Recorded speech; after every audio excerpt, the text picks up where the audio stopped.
Let's go, bababy. That'd be mortifying. That'd be amazing. There's so many things I regret. Okay. Remember the unmute thing. We should be up. Are we live? Are we live? Are we live? Yes, we are. We're live. Hello, everyone. It's Dylan from Yugioh Everything, and welcome back to another episode of Talking Yu-Gi-Oh! Crazy 8's. This is episode 77, The Legend of Chadhi. I want to thank all of you guys for being here. We are going to break down everything from the arc number 6 finale of Yu-Gi-Oh! Go Rush, which was a wild one. It saw Yuhi get a massive win in the form of defeating Yugioh / Duel. But at the end of the episode, we learned that Duel, his effect on this environment and on this world, is far from over, which is wonderful. And we got a massive team here to break it down. We are also experimenting with something new for the first time here on the Talking Yu-Gi-Oh! Podcast, where we actually have people in a different location. The multicam. So they're going to be up pretty much the whole time, but on the multicam, you can see them in the bottom right of the screen. We got Nick T. We got Dredge. How you boys doing tonight? We're excited, man. We're excited to be here. We're ready. We're gonna have some fun tonight. Okay. Cool. Woo! Perfect. And they will have to mute and unmute that Blue Yeti mic. So if there's any issues with that, you let us know. When we have larger groups, I think honestly something like for Jump Festa could work really well if we have two different setups, a couple different stations with different cameras. Camera, put it over there. Yeah, right. Exactly. I can bring my camera down. It's just gonna get nuts. Now we're getting crazy. We are. But, and of course, on the table here, we got a great team. We got Aura from the Entame Subs team. We got Pete. We got Angie, Ray Wynden, and we got Calibro. How are you guys doing tonight?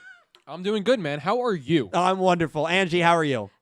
Pretty good. Good. Pete, how you doing, man? On your last episode, you a little nervous? No, I'm not nervous. I'm not nervous at all. The takeover begins.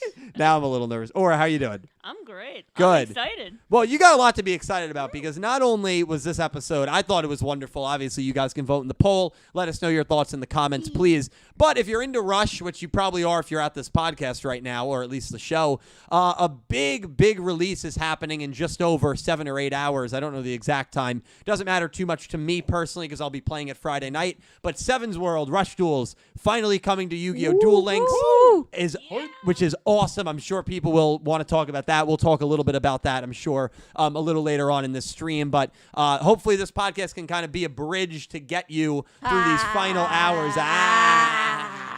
Through these final hours. This guy. I'm so glad this is the final one.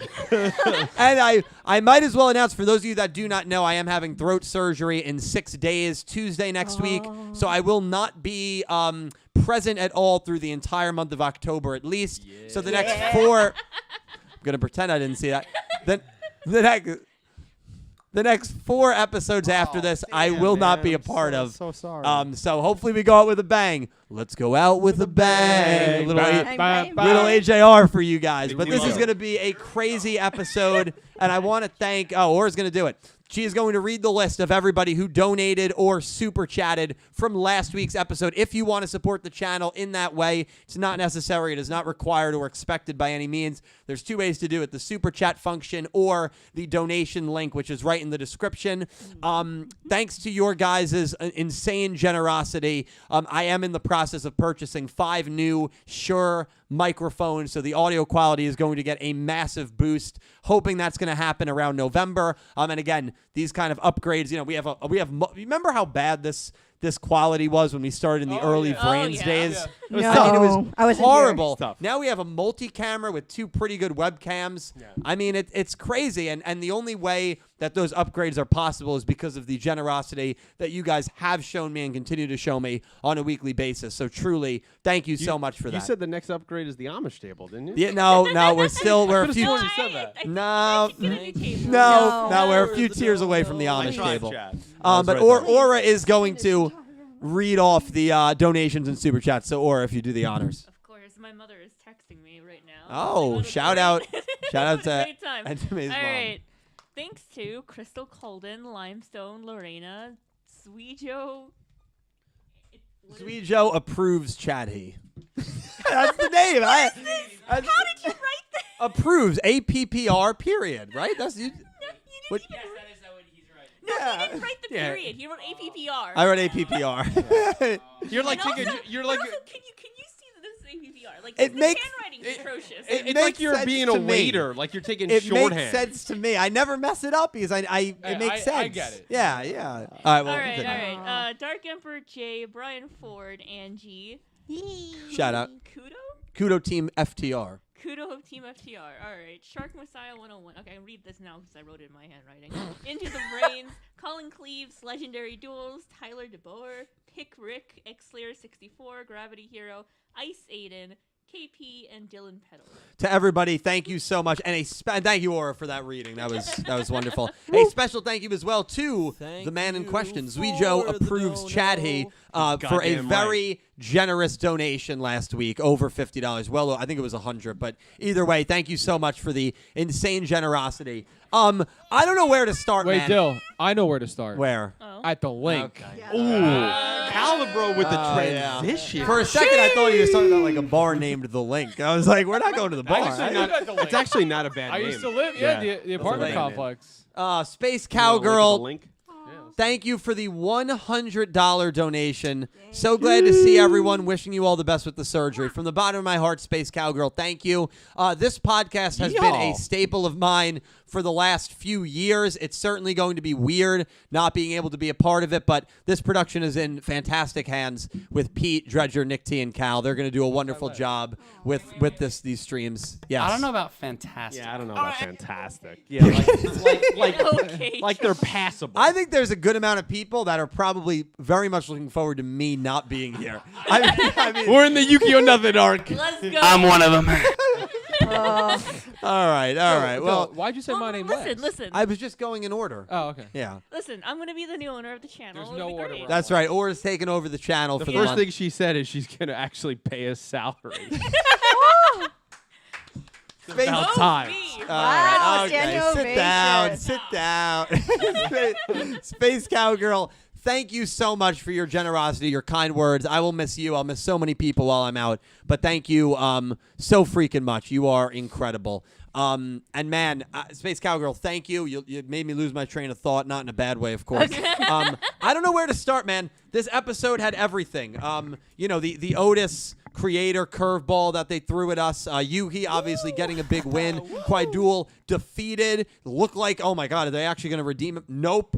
Good pulling out the rug there. Thank God they did that. So that was wonderful. He loses the battle, as Dredger worded, but is he winning the war? Seems that way. Yuhi's in some trouble. Why did Yuhi's voice go so high at the end of the episode? Yeah. I mean, there are, Yuga and the interaction with him. There are so many things to break down. I want to put this multi-camera into use. Dredge, I'm going to start with you, my man. What were some of your general thoughts here on 77? General thoughts. General thoughts were great episode. Really well done. We were concerned there during the watch along that they were going to redeem Kaido. We were very concerned about that. And then that little creepy Joker-esque smile at the end was perfect. Yeah. And then also hearing, we missed it actually. Someone in forget who. I think it was it Tempest that sent it to us? Ex-Tempest, yeah. Ex-Tempest That was said Garda. to listen to Yuhi again. And we listened. We go, that's Missed it. and Dylan, you right in the head, like kind of almost a younger Yuhi, or when he had the Earth Damar in him, or obviously however you want to look at that. But the duel itself was great. There were times I was like, Yuhi's supposed to win. He was gonna, but like there were times some of the things Kaidoul and Udius's team did, like I was nervous. So really well done. Excited for Dark, Chadhi moment as we named the title. Yeah. This was Yuhi's arc. He dominated. Great win. Really helped bring up my stock in Yui. So really excited about that. And looking forward to a new season with Dark Yui and Kawaii still a villain. And hey, what happened to the creator? Who is the creator? Is Otis alive? Is he not? Nope. I know Dylan hopes he's alive, but I don't know if I do. So He's dead. overall, really enjoyed the episode though. We'll talk the mortality, of Otis, because that's a burning topic. Aura, I actually want to throw it to you. You are a guest. Wait, Dill, before yeah. you throw it to Aura, can we throw it to me really quick? Okay. Yeah, All let's right. go. Okay. Holy sh! I'm unmuted. So that man 666 came by and donated $500. Holy shit. Yeah. Oh my Yeah. God. That man, thank you so much, dude. It definitely, you probably got picked up. Oh my God. So- that man, thank you. That man said, "Farewell for now, Dylan. Hope your absences will pass on like an afterthought." And then it says in brackets, Skylar Wong, oh my salt. Chat, blame Colin Cleaves for this. Then he said, Skylar Wong, how can you afford these things? That I love the That's good. That lampshade. man, holy shit, man! That I think is your third or fourth $500 donation this year, man. I mean, really, Sheesh. that is insane. That's crazy. It's the most that the site allows you to donate. We might have to get. They don't allow you to donate more than that. 2 That Man subs. That's exactly what I was I about mean, to we say. might- I so- think we might have to. So Jump Festa, we have the one That Man sub, which is going to have a picture of Judai, big red X through him. And then the other That Man sub, I can't remember who his favorite character was, but we'll print out a picture of them with a green check, and then you decide which sub you want to eat from. I think it's a great idea. Yeah. It's a good voting Actually, I mechanism. like that better. I mean, it's crazy. I mean, if this thing's gonna be at capacity, we're gonna need 2 That Man subs. Yeah, I mean, what? I think It's Nick like T the 80 last time. people. Yeah, Nick T 80, did the 90 count. people? 90 Yeah. people, I think, are coming to Jump Damn. Festa. Jump- Oh, We're yeah. flying people from other countries. Yeah, No, yeah. we're not I flying. think Other Otis is on the planets guest even? list. I don't know. Yeah. He is? You're right. That man is. I mean, Jump Festa is going to be crazy, and the subs are now officially sponsored once again by That Man. So, shout out to our sponsor. We should have a little Thank you, graphic That Man. made for that. We should the That Of a Man spo- sub. of a- Yeah. of a sponsorship. Yeah, no, we should. That man, seriously, I'll make a dude, thank t-shirt. you so much. And you said it best. I hope this period passes like an afterthought. It will, because the channel's in very good hands. I've got a lot of shorts content that Dredger took a lot of time out of his weekend, a couple of weekends back to help me record. So I've got probably about 10 or 11. I stopped uploading them when I knew I was getting the surgery. There's so a few, and we got the Zale watch longs will come out every Wednesday. Exactly, possibly every twice. Wednesday, year. Sunday. So there will be content on this channel. Aura said she'd help me with some stuff, Caliber as well. So there's going to be content on this channel. I won't be present in the streams, but it will be an afterthought. And I will, November is going to fly by. And ultimately, I'm going to feel better. I'm going to be better. And I'm going to be able to do more. So it's definitely worth it in the long run. That man, thank you so much for the insane generosity. We are going to have the That Man subsection at Jump Festa that we will be showing off for sure. So thank you so much, my friend. Dill, you were talking Wow. about your streams and how you weren't going to be present in them. Yeah. And it gave me a good thought. Okay. Like when And it gave A you a good good thought. thought. Stop it. It gave me a lot of Yeah. pleasant thoughts when I Yeah. think about it. Yeah. So no, it gave me like a good idea, whatever. But when me or Pete or whoever's streaming, we'll take a picture of you that day. Yeah. And then we'll put it onto the screen so you're there with us while we're Oh my streaming. god, so true. Oh, that's Okay. so So everyone cute. can see how You you're guys should doing. make a cardboard cutout. It's only fair. I mean, for every time Pete's not here, we put his Yeah, picture. exactly. It's Yeah. only fair that we I get put your view. wanted photo up a Yeah, lot. exactly. It's got to be. It's history. All right. It's It's either that history. or the cardboard cutout of your face. All like right, this. I'll take some photos. That cardboard cutout should not see the stream. light of day. Yeah, the light of day. Space Cowgirl, That Man, all of you guys, seriously, thank you Crazy. so freaking much. Thank you. Or do you want to give your thoughts on the episode and just the arc in general? I mean, what did you think about our sixth arc here of Go Rush? I mean, yeah, this is amazing. I told Pete this because he hopped into a Discord call in one of my servers while we were playing Jackbox. That was a surprise Pete drop. It was Pete jump Wow. scare. Yeah. No, and I was like, and he hopped in. You hopped in around what 11 p.m., 12 a.m. I think it was 12. 12. Dang. Okay, so yeah, so Pete hopped in around 12, and by that time, I had already finished translating and timing the episode. Wow. Yeah. Oh, Saturday night? Yeah, Oh my Saturday night. God. In fact, I had finished an hour and a half before Pete even came into call because I had done like a sub premiere in my server. Yeah. So Yeah. I was Wow. like, excuse me? And they're like, yeah, she's already done. And I was like, it came out today. I That's was like, crazy. what are you talking about? Was I know Colin is in your server. Was he in the call? yeah, Colin. So you got to speak with Colin. Well, no. No. Colin was in the. Oh, he was in the watch-along. watch He was along. in the Okay, I was seeing if he watch-along. buried the hatchet with No. him. Well, 'Cause I don't know. we'll have to see what old Colin Cleese. No, but anyway, you can go on.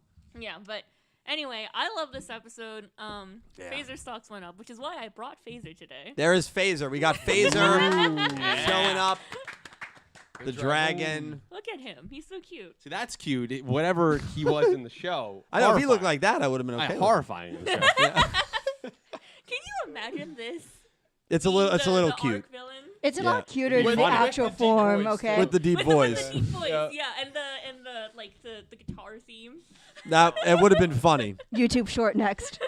Oh, yeah. Jeez. Okay, but yeah, I mean, there's so much to talk about. There is. That And I we'll break it can't- down. Yeah, we can break it down. it was just good. I'll say that much. It was No, very good. that's fair. I mean, general thoughts right now, please say them in chat. Nick T, I'm throwing it back to you, my man. Thoughts on the episode? You were the only one not here for that watch along, so Yes. I don't know your thoughts on it. Yeah, I'd watched it just a couple hours ago, and I loved it. I thought it was fantastic. I was on like the edge of my seat the whole time.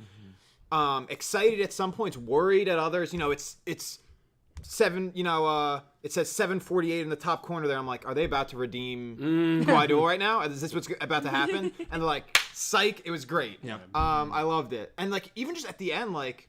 You know, we're so used to things wrapping up pretty neatly at the ends of arcs, and there's so much like foreboding, like bad vibes. It's great.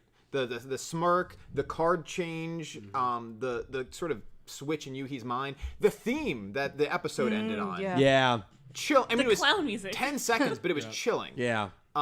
It was just a really, and the duel, like just the everything about it. I really liked this episode a lot. It was probably one of my favorite arc finales of Bridge Yugioh. I mean, what's crazy to me is I said after 75, I said, wow, that might have been the best Bridge episode ever. I said the same thing after 76, and I feel the same way after 77. I mean, I can't think of a stronger 3-episode stretch. And now, you know, we're going into all of Yu-Gi-Oh! Like, it's been that good these last 3 episodes where, like, it's hard to find 3-episode stretch that was at the level of this. Now, you know, it exists in a lot of like arc finales when I think back on some of the older shows, but like this is near the top. Like it was that good the way that this arc rounded up. Now, do you think the episode would have ended a little more sinister and instead of the clown music we got, they did the classic it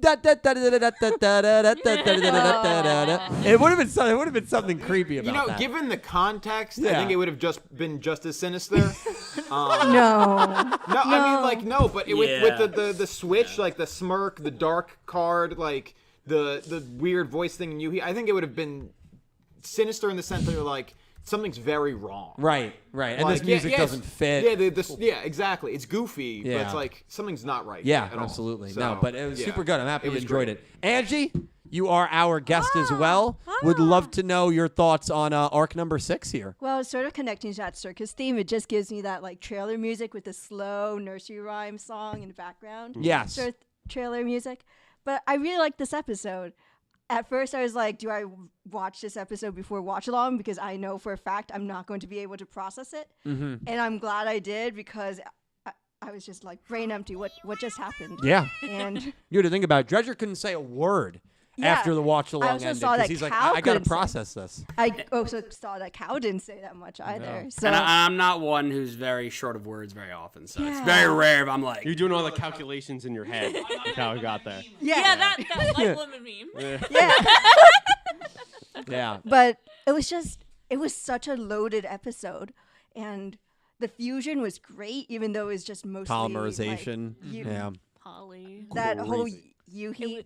It's very Yuhi coded to me though. Like I was expecting more collaboration from every other fusion part, but who knows? Yeah. So Well, it was cool that we got the 3 like aces of those Yes, 3 yes, characters agreed. that dueled. I was like, whoa. And Yuhi, you know, it was also masterfully crafted storytelling because we knew as a viewer Yuhi was used to playing decks that were not his, so it probably felt somewhat natural to him to play a deck that he doesn't really know all that well, you know? Agreed. So like it made sense in that regard. Pete, what were your thoughts? I mean, we only watched it. We did the watch along only a few hours ago. But what were your thoughts on the episode? It was great. Yeah. Listen, Chadhi can do anything. This man's a completely different character. What a goddamn arc for him, man. Yeah. And you know, the 2 things I think about is like, one, I know certainly I guess I'll just speak for me. I know at the beginning of this arc I was like, ooh, this is, I don't know. Like To the point where yeah. you were saying like I'm starting to get a little worried about the show. Yeah, I was just like, what? Yeah. What are we doing here? Yeah. And then to have it end with, especially these 3 episodes, just ridiculous. Yeah. And I also think back to last arc and where like all the phaser stuff happens, and like I really wasn't a fan of how any of that stuff ended. So we know that arcs in the show sometimes didn't hit. Right. And to have this where like for a second I'm worried about the quiet duel thing, and you kind of, I mean, I have more thoughts on that, but like you have that moment of him giving that classic like anime sinister smile. I'm like, Yeah. yes, that is exactly what I wanted. I need someone to hate. Like, this is what I want for this show. Yeah. And I loved it. That was really great. What a Now- great moment for Yugi, man. That was the best thing they definitely could have done with his character, because I mean now we know he's still going to be lurking. We know his backstory. There still are some questions because I mean I guess it's we'll talk about it in a little bit. And I'm Exactly referring- what my brain's doing the whole and I'll tell you time. something, you know what scene I'm referring to? I'm referring to the scene where it seems like the creator goes into the galaxy Yeah. that creates that Right. Kwai-Dul was based very on. interesting. So is the creator now within Kwai-Dul? Did he absorb him? We'll talk about that in a little bit. But Caliber, I do want to pick your brain. I mean, what were your thoughts on the episode? Generally speaking, right? Generally, Okay. very generally. It was good. You hated it. Oh, No, I thought it was a really good episode. I liked the duel a lot. I mean, the entire arc with Yuhi's. I called it the Yuhi arc. I was like, this has been It was. the rise of Yuhi, and I mean, the way he was handled throughout the arc, I thought was really, really good. It led up to this moment where you actually you actually feel he can do it. You know, if this had happened without a lot of this build-up, it would have been like, oh, here comes Yuhi being a jobber. Like, he's gonna lose here. But no, like, they built him up for this moment. He was ready for it. And, I mean, the duel itself was great. The storytelling with Kwai-Dul, I mean, was even better. I thought that, again, we were all fearing the redemption there when he was laying down. There's, like, 10 minutes left in the episode, Yeah. and you're like, oh, geez, like, what are they going to do with this? The sinister smile at the end, I think all of us, like, almost jumped for joy. we like, out of our we seats. breathed a sigh of relief. It was a moment where we were like, even if he's not as involved the rest of the show, you know he's not just your friend. Right. He still could be lurking in the shadows. Whatever he's gonna do, but he's not like, oh, he the creator made him do it. He's fine. Right. It's We'll, like, we'll there's pass more the to buck it. on, which Yeah. they've done a lot. So I'm happy Yeah. now. It seems like the buck stops, with Kwai-Dul. Buck stops Yeah, here. I like that a lot, and I think it's leading us into a good spot for the entire show to end. I think as 100%. well. So. Yeah. I think we also have to introduce a new name. Goatee. Goatee. Goatee. Well, Yeah. now, hang on. No, it's him. No, No, Timothy. it's Chadhi. Yeah. Timothy. I mean, but I think we gotta put Goatee in the lexicon. No, Gotta we be out don't. No. He's not Goatee yet, but Chadhi's been solidified. Chadhi's been solidified. No, in all honesty, I mean, we can talk about Yuhi and the arc he had. I mean, he was my favorite character this arc. I thought his arc was incredible. I mean, the development he had to the point where it's believable for him to get this win. But this win is like, it's more significant than you might think just at a first glance. You're probably like, oh, that's a great win for the kid. Great win for even Phaser and Yugioh, their involvement. We can't sleep on them. And they were the two threats before Kwai-Dul, right? It was Yugioh and Phaser. So to see them work together to defeat this threat and ultimately rescue Udius and Yuhi getting involved was wonderful. And then even the mind games that Udius was playing the whole arc. When we were like, last week we were like, man, Udius has just lost his way. No, he was fooling me. He had me fooled 5D completely. chess. Yeah. He was cooking. He was cooking. Yeah. He was Yeah. cooking, and he's cooking some good, like grilled salmon. Like, yeah, let me have a piece. Ooh. He's cooking some Okay. good meat. Okay. Some good meat.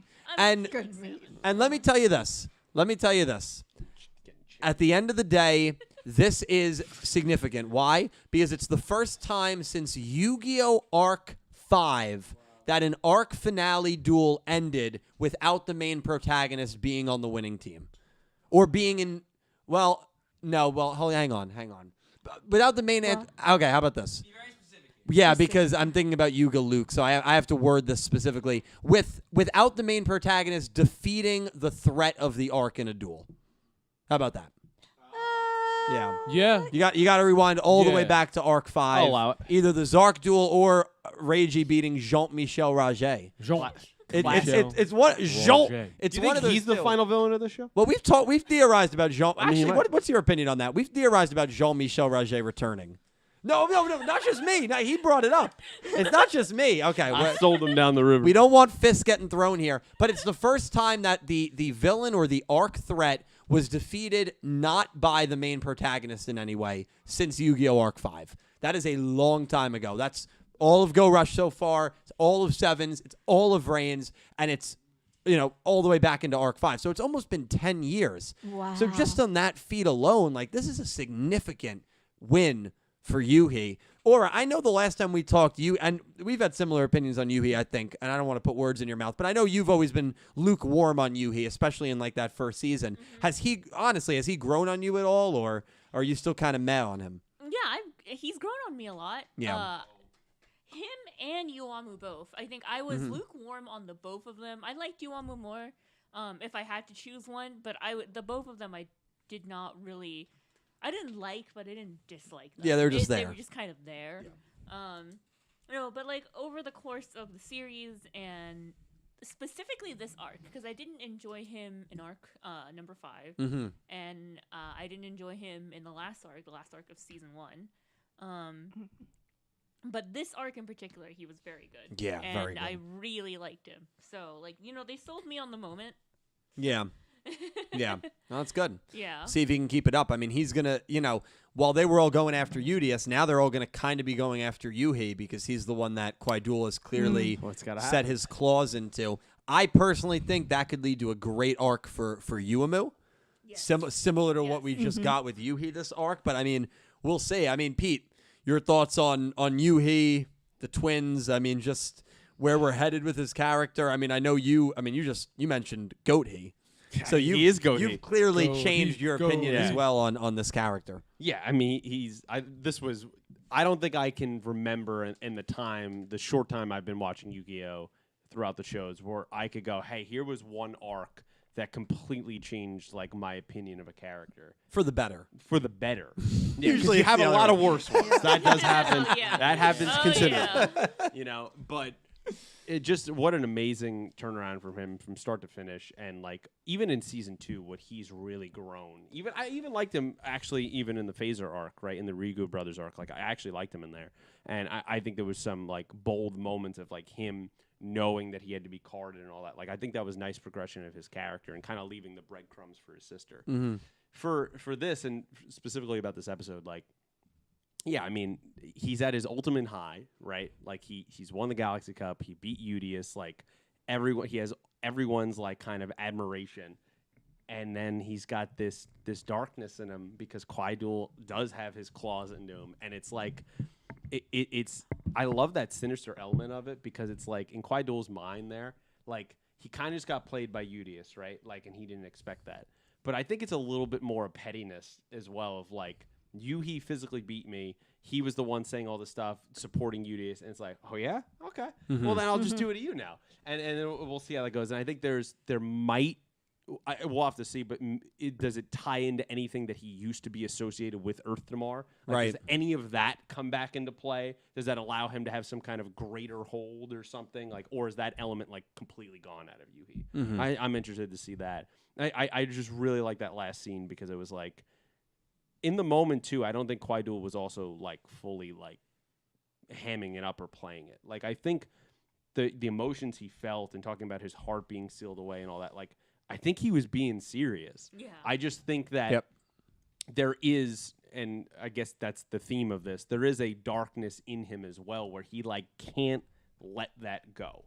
And like he sees himself as like he was left with, in his mind, like almost no purpose right after the creator just flat left him or went into him or whatever the hell that was. We'll talk about that. Yeah. And I think like in his mind, like this is what he's meant to do. We don't even know fully what because like he kind of gives that half answer about his heart of like when he's like, was this really your whole plan?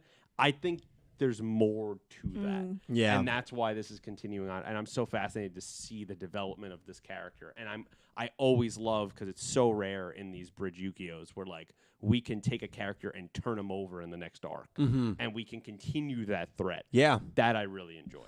Yeah, I mean, the only time I can remember that happening, if you just exclude Otis, was, well, Yugioh it happened with, and it happened with Gohai Yuga Briefly. in sevens. Because remember, he was defeated, but then he still fought Otis, so he did carry a little bit, but it was brief. It was brief. And the Yugioh stuff, I mean, look how great that's turned out. Right. So like when you do it, look how good it's been. No, Kwaidul, because of, being the narrator, being like behind everything. I mean, he's got top 10 Yu-Gi-Oh villain potential. And he was absolutely. You want to talk about the buck stops with him? You tied everything to him. Yeah. So like that's why I think we all were worried in that moment of like, well, we just spent like 2 episodes ago tying literally every single possible thing to him. So I'm like, please don't do this. here's what I want to. Well, do you want to respond to that? I want to ask you because I got to respond to this. I want to ask you, and then I want to get the opinion from these guys over there, and of course from chat. We got to talk about that scene where, because that's the scene that is still hard for me to interpret, and I'm still trying to process it. Where the creator is walking away, Quaidul starts crying and calling out to him, and then it seems like the creator turns into like substance and like gets absorbed into the galaxy, and in turn Quaidul. So does that scene imply to you that the creator is no longer really with us? He's within Quaidul. Because that's what I'm getting from it. Well, based on the interpretation of a scene later where they say that his Earth Damar was separated from his body, I don't think he ever really was with us. The whole time he was Earth Damar, no? He was not in his body. Right, but he still had a form, like Dormammu has a form. I think he was able to create a form. His Earth Damar was a form and then became no longer a form. I think he's malleable. So now Otis's Earth Damar is within Quaidul. I think that. Okay. But I don't think it similarly to how stay that Dormammu was in Yuumu for a little bit. Yeah. You mean Yuhi? Yuhi. Oh, Or you're saying temporarily. Sorry, like It was within. temporarily possessing. Yeah, I'm thinking more of the possession, but right. Exactly. Yeah. Okay. But I think Otis is at like a higher. I mean, the creator is at a higher sort of state of being in this case. But I think because he'd be able to create all of this stuff, turn into from Earth Damar to a form, and then turn back. I think he could pop back up at any second. I think the real question is right. The Earth Damar being the creator went into Quaidul. At any point, can he come out and just be the creator and Otis again? Can he do that, or did he? Like, that's the real question. Is like how that's going to happen. I don't think that's going to happen. I think he might like be sort of like a ghost figure sort of thing. I don't think like a force ghost. Yeah, like a force ghost. Actually, that's a very good. Oh. Yeah, that's a very good. Okay. Yeah. Thank you. But it's just the way that he left, the way that he kind of let himself be absorbed, because his last words are like, "Oh, I'm sorry, I never considered your feelings." Because, I actually really like that line. Yeah, because Quaidul's been asking him this whole time, like, who do you like more? Do you like us Karutamato, or do you like Rush Duels? And like we never get to hear an answer to that, and the creator never answers it. Like the 2 times that he was asked. Yeah. Which is probably for the best. Yeah. Yeah. You know his answer. What? It's one of those sort times devious where plan Quaidul has come up with? it's one of those times where like you ask a question and like you don't want to hear. It's like either answer is not gonna. You don't want to hear either answer. Wait. So Yeah. It's like that meme with like, "Hey, why was I named the way I was named, Dad?" And it's like, Yep. I named you Udius, like I named you Udius because you were my best friend or something like that. Yeah. And yeah. then for Quaidul was like, "Yes, I named you after Rush Duels." Yeah. Yeah. No, it's true. Well, Nick T, you had a faux pas there when you called the creator Otis, which is something I've done now. I mean, listen. Well, I mean, we were led to believe it for the past few episodes. I theorized it for a long time, and the rug got pulled under us. So now we've got to go from Some of us saw it coming. we've got to go back from calling Otis and the creator the same character now to they're 2 different characters. They're separate entities now. Yeah, absolutely. I mean, with his body, with the Otis body being where? Well, that's the question, and that's the We next know where. topic here. I mean, the fate of Otis. Hey, look at Aura and I. Yeah. You know where. So you 2 think he's kaput. Burnt, He's burned. burnt up in space. Hey, Otis isn't up there. I'll tell you that much. I have a theory. What do you think, Angie? I think that the body and his Earth Damar are separated, right? Yes. So his actual physical body is sent to a different time travel dimension, and that's Yu-Gi-Oh! 9, baby. God no. Oh God. What did I do to God. deserve this? Oh God. Well, I'll tell you. Thoughts on the episode: 77 great, 18 good, 2 bad, 1 decent. I've never seen great and good get that many votes. And I ended that poll because I want to ask another one. Cal, what do you think happened to Otis? Well, part of me wants to believe that since Yuga survived whatever that explosion was, that Otis should have or could have survived as well, which would mean that his body did not burn up in space. However, from the absorption into the Milky Way to them saying that his Earth Damar was the creator that created all of this stuff, it makes me believe that the Earth Damar was spread all over the galaxy and Otis is no longer there because of it. Okay. I guess I'll give my opinion on it. Yeah, why Yes, not? yes. Let's get it out, wacko. Otis is watching over all, and he's waiting to strike. I'll give my opinion. He purposely lost all those times. My opinion is going to be very fair. I think that Otis is still alive. I think Otis is still alive. Wow, no way. Yeah. No way. Now, Otis the If- body or Otis the entity? Otis the entity. Okay, because I agree with that, but I don't think Otis the body is alive. Well, wait, what's the difference? Like, is he physically there, or is he like manifesting someone? Like a force ghost. Oh, no. Otis is alive like you. Like you could. So he's alive, so Otis's body is alive, like Yes, Yuga. yes. So you could shake Okay. his hand like he's there. Yeah. Oh, wow. What if Yuga is just Yuga's Earth Damar and not Yuga? What if Yeah, we Yuga's don't know. Otis, dude? Wouldn't that be? Is that your Whoa. theory? Wait, okay, hang on. Whoa. Whoa, hang on. I disagree with that. Show me the facts that disprove it. That's all I want. Okay, so you said that Otis was Yuga's Earth Damar? So now. Yuga now that we see is just the Earth Damar of Yuga. Yuga's body also perished, but Yuga's is that just like Otis, the creator There's was no way Earth to know Damar. yet. It was his Earth Damar, right? Is what created that being. Except our Yuga still has his memories of his previous experiences. How do we know Otis doesn't have his memory? We just never talked to him. Well, we know through Damamu that he was basically born a baby. Mamu was The born a scene- baby. But, Yes, exactly. But I don't know. I mean, listen. Listen. How do you rationalize a human being with human morals doing what he does, creating the Karutamata and playing God with the universe and deciding to just leave it all behind because he wants to chase rush duels? And Kinda sort sounds of like a religion to me. putting the Karutamata through this endless cycle of like violence and war knowingly. Well, now hold on. Well, I will say this because it was confirmed that Quaidul made the antagonist to the war. So Quaidul was responsible for starting that war on Velgears, which But the thing is, the creator oversaw it. the creator was okay with it. Yeah. Although the creator did disagree with the design. He said, "Oh, no, not many people are going to be empathetic to if they look right." He basically essentially what no, he he was saying. basically called them ugly. I mean, Yeah. let's not beat around the bush. I believe Otis is alive. I think it would be a disservice if he is not alive. I think we need to learn a little bit more about his motives, his just goals. And listen, I'm not saying he needs to be the villain of the show. I'm okay with him not being the villain of the show. But I think they've also kind of, I don't know. I feel like it would be a little, I feel like Yuga, the Yuga that we all love, I think he'd be a little upset if Otis was gone. He would be upset. I think he'd be that upset. his Would- mortal would you- enemy. I think he'd be You upset. he's upset.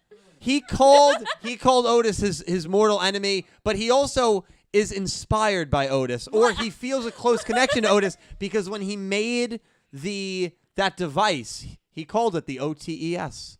He named it after Otis. That's why I believe Otis is a creation of Yuga somehow. Well, But- see, but the I mean, thing maybe. with Because you the wouldn't Earth name it Damar- after your enemy. Maybe you with would. the Earth Damar existing, with Otis's Earth Damar existing, that confirms he's a human. Right.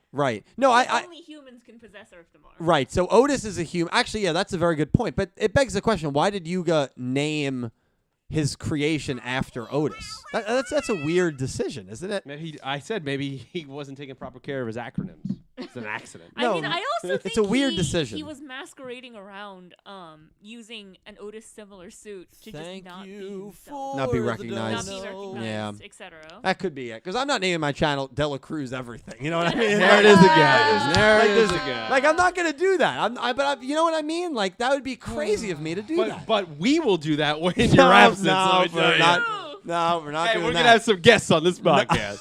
Can we make the icon like the two? Can we Photoshop? Oh, welcome to Yu-Gi-Oh! Nothing. But let me tell you, it was an interesting decision. I still think, maybe I'm one of the only people that feel like this. I still think there is a story to be told with that character, and I think it would potentially be for the betterment of the show and even Sevens a little bit if Otis is alive. finish his story, and then he can go away forever. Well, What am I, I chopped feel liver? like- I just said what my theory I was. feel Well, no, like- Yu-Gi-Oh! 9, no. That, Yu-Gi-Oh! listen, 9, I the respect all story of theories, Otis. but that is crazy. That is crazy. We can't have Otis go into Yu-Gi-Oh! 9. I No, would that is prefer- crazy. What if Otis is Yu-Gi-Oh! Well, you 9? want a brand new I want brand new show. Yu-Gi-Oh! Yeah, I'd be Like, fine with that. I don't want all of this Otis, Yuga, Udius, whatever to go into Yu-Gi-Oh! 9. Yeah. You don't want to see old man Yuga? He We already goes out with I'm- his I'm- cane No, and he we- teaches no, a new we kind of Kind protagonist. of like saw it already. I'm kind of like a little tired of this universe. Like after basically 4 years with it, right? Because every other Yu-Gi-Oh ends after 3, and we thought, oh, 7's ends after 2, so it felt bittersweet. But then, it shows up in Go Rush, so it feels nice for a bit. But then as we go on, and you realize that we're spending 4 years with the same universe, basically the same characters, and we're having plot lines from the first 2 years still go into our last 2 years. And I'm like, I want this all to be wrapped up so that we don't have to keep waiting for answers. We don't have to keep trying to theorize and whatever. And for this to go into like a 6-year trilogy, like, can you imagine? Yeah. I think I would can. be tired of Yu-Gi-Oh. So I don't disagree with you. I think that's where we're headed. I think The it's story gonna But be I of don't Otis. disagree with you in terms of what. But Nick T, you're going to say something very important. Yeah, so if you think that's the case, right? Like, or like, if it goes, if that's the route it goes, where it doesn't go into 9, right? This universe. I mean, that means we have to wrap up what happens in the present, right? Of 7s. Because we still have that. Like, we saw it for a moment. Like an episode. It could be done in an episode, Right. but I feel Could like be done there's in 10 more seconds. story there. Right? They just show you. Yeah, I would Yeah. hate that if it was so short. I But I know, feel like I there's know. there's some story there to be told, and if they have to wrap it up. I think I would prefer it if maybe they spend one episode on it, on that whole end of 7's thing, where Yuga goes back and he sort of, he becomes the main character again, where it follows through like his integration back into like normal society. That one episode. But Well, I think that would be best. I prefer if we left it open-ended, like we get a confirmation that the person inside the spaceship is Yuga, and we see him walk out and like greet his friends, and I would be perfectly fine if it ended there. I kind of don't want more than that. I want it Thank to be you open-ended, for where the you can sort of draw dono. your own conclusions of what happens after that. But like we have like all the threads leading there. Well, I've got something very exciting for you that might be news to you. In 78 days, 23 hours, 8 minutes, and 40 seconds, we are going to find out what Yu-Gi-Oh! 9 is all about. Is it a trilogy? Is it something brand new? Is Go Rush going to go a third year? Who knows? We're going to find out in a little bit. To be Here, precise, I want 78 everyone days. to imagine that this is Dylan. Okay, for a let's take. moment. All right, let's take a look. Yes. Let's see what happens. Okay, all right. Okay. It's It's that would. okay. That's cause, how your throat originally got No, hurt. that would. Yeah, right. That would cause me great pain. That might kill me. Actually, I think that would kill me. That would kill me. All All I'm right. saying is I'm getting flashback to my broken nose. That's all I'm saying. I know we've already had one major injury on this podcast. And I held myself back for that one too. That's crazy. There will be more pies at Jump Festa potentially. There will be more pies for the Go Rush finale. Yeah, you're right. Pies are not a Jump Festa thing. I don't know what to tell you. Either way, it's gonna be nuts. Jump Festa. Make sure you're here. Don't be square. Don't be square. Don't be square. 90 people Did you just just hanging call out. your chat square? No, I said don't make sure you're here. Don't be square. No, Well, it's classic. Be there or be square. be there or be square. But actually, what he was doing was setting up No. our new sponsorship from Squarespace. yeah. Let's go. He's right. Squarespace is a site where you can learn to master different. Imagine if this is a whole ad right here. I don't think you know what Squarespace does. I'm not Squarespace does convinced. interior design. No. All right, so I had 2 guesses. I got them both wrong. Oh my What are you gonna do? Website design. What are you gonna do? Website design, Squarespace. Yeah, Squarespace. Okay. Squarespace. All right. And if And he was ever e-commerce. going to have a sponsorship, Right? Doesn't- it's- Okay. yeah. What? I got a question for you guys. what happens to Yuhi at the end of this episode? Because he reverts back to his very high-pitched voice, the same voice that he had in the earlier episodes. Maybe it does symbolize the Earth Damar being within him, and now that Kwai-Dul is possessing him, it's another entity within him in some sort of way, and that like gets him to revert back to how he used to sound. That was obviously a very intentional thing that they did. It's a very interesting choice, but it's not often that we see a character in the 2 or 3 years of Yu-Gi-Oh! Have such drastic changes to their voice. But his voice actor, Yuumu as well. Yuumu, Because I mean, she wasn't as noticeable because it's Yuhi going from a very high pitched voice to something very lower. But Yuumu also went from something high pitched to something lower as well. Yeah. It's just not as noticeable because she's already a girl. It's Yeah, always I- way more noticeable in guys. Yeah, I haven't noticed the Yuumu one, but I'll have to go back to some early. And I have. I got to listen better for it. I think it might be what I believe right now. I do have a theory that if that was intentional, the voice correct was intentional. I do have a theory for that, but for now, I think I want to believe that maybe it wasn't intentional, and that just kind of that was just kind of the voice he used, and they just kind of had to roll with it. Yeah. But if it was intentional, I have some other words. Okay. Yeah. I was thinking, oh, it's because they're like, oh shit, we forgot to record this line, so we have to use B-roll. Well, Honestly, that's what I thought. I mean, That's what I thought. it could have been, but Thank like you. for such a, I mean, that's the final line of really the arc. Like that's such a big line. Like I feel like it's weird if it's an accident. You know, I feel like that's harder to explain. I than- think it's that plus the music where I'm like, okay. Yeah. Like, Right. I think you intentionally did this. yeah. I mean, it could be a happy accident, as they say. Yeah. Oh, Bob Ross. I mean, I don't know what to make of it. I mean, I think that it is supposed to in some way symbolize that now Kwai-Dul has control of Yuhi. But I'll tell you, where they're going with that storyline is going to be really, really interesting. Dormammu is dueling to kick off the next arc. Idiot Space Time 888. Idiot. That It's idiot moment 888. idiot moment. Oh, Thank you. So it's Epoch included as well. 79 is Kwai-Dul Space Time. I got the Yeah. two. I got the two titles mixed up. But no, I don't think that's a coincidence at all. Yuhi, I think even or someone says in the preview that like maybe it's just the text that says something doesn't feel right or something along those lines. So yeah, something's gonna be off. They're gonna figure it out. I think Yuhi even figured it out at the end of the episode when he had that like realization moment. You said you had a theory to it if it is intentional, the high pitched voice. Yeah, I mean, I said this as a joke initially, but like the more I think about it, it's like it could be, it could not be. But so like we know that Kwai-Dul in the past took over Phaser, and that's how Arc 5 happened. Yeah. I mean the arc, not not the anime. Right. And that's how the 5th arc happened. And as a result of that, the Phaser basically like has quote unquote trauma of undergoing that, and that's why he's so adamant on Udius not doing the same. Mm-hmm.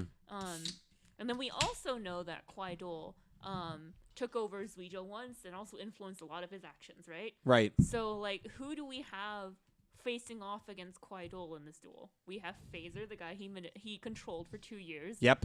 And then we have Yugioh, the guy he controlled for who knows how long before that. Yeah. And he Before the got show the started. third piece. And he got the 3rd piece, which is Thank Yuhi, you which is for the dono. not to discount Phaser. I do like Phaser. I like Phaser a lot. Yep. Which is why I have this thing. But This thing. I think that Phaser was sort of manipulated, but like in a very subtle way to think that, hey, I think this is going to happen, but in reality it was Kwai-Dul going, put this card in the deck. Yeah. I think because Phaser is the one who has the card to begin with, right? He's the one who put it in the deck, which means it kind of, well, we know it didn't originate with him. It's Kwai-Dul. Right. But like the two people that Kwai-Dul just so happened to control for many years beforehand, pass off the baton to Yuhi. Yeah. It's a good point. Cooking. Yeah, and I was like, the thing is, like, Kwai-Dul knew Yuhi was gonna step up because otherwise, why put a joint tech in there, right? Right. And that so was it all wasn't- Phaser's plan because Yugioh was even caught off guard. Yeah, when he- he's like, yeah. "Oh." Yeah. Anyway, my theory is that this, I guess you could say this entire time since episode 1, that Yuhi has sort of been under this influence. I mean, I don't want to do a really cliche "it was a dream" thing, but I don't think that's gonna happen. No. Yeah. It was But- Otis's dream. Oh my God, could you imagine? No, I don't think that's happening. But something that Yuhi says in episode 1 always stuck with me, right? Yeah. Because he starts off the narration in episode 1 by going, "Oh, the day we met, it couldn't have been a coincidence. There's no way it could have been." Yeah.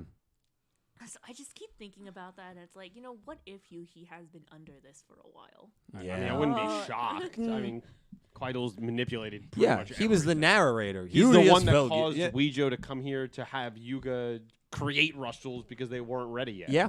Yeah. I mean, he did everything. No, it's a terrifying power, and it wouldn't surprise me. We always felt like there was something like different about Yuhi, and obviously he had the Earth Damar within him, so like that was a mystery early on. So if he's like a big centerpiece or a big key to this at all, it would not surprise me in any way.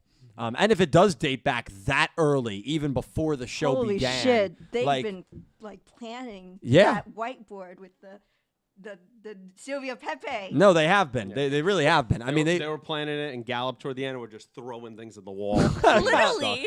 yeah. I mean, I think. mean, that was That's the entirety- connection. It's stuck! That was the entirety of like any Gallop anime. They threw Yeah. things at the wall, and if it stuck, they went with it, and then if it didn't, they just dropped it. I think back, it was right before, I think, the Playmaker Revolver duel towards the end of Reigns. And there was that scene where, like, Hayami is talking to Akira. Or no, Hayami, I think, is just talking to herself because Akira, I think, at that point had been turned to Data. And all the Soul Tech employees are leaving. Remember, they're packing their boxes and going. I have think one it was, of the famous quotes on this podcast. yeah, I think it was you who said, "Oh, it feels like that Studio Gallop packing up their office and leaving." Wait, I mean, wait. that is Nick, didn't you make that meme too? he made the meme. Yeah, you Yeah, ma- okay. you The meme was late. I made the meme in Sevens when it was a Salaryman. It's Yeah, like, the Salaryman. the company. Yeah. which is a great meme. Thank you. But- I mean that's what it felt like. Yeah, listen, that's why planning and writing things out months in advance are always going to be better. It should be better. As opposed to reusing material, cough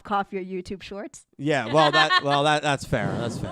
Ooh. Now I do have a throat issue going on. Oh, excuses. But yeah, that's Boo. okay. Go. Hey. I'm the bouncer. Calm down over there. Oh. We want more Dredge content on these shorts. We demand You're getting it in October. I'll tell you that Demand much. it. Although the people spoke about our Sevens Julius draft and they said I won. No, they didn't. They said Dredge won overwhelmingly.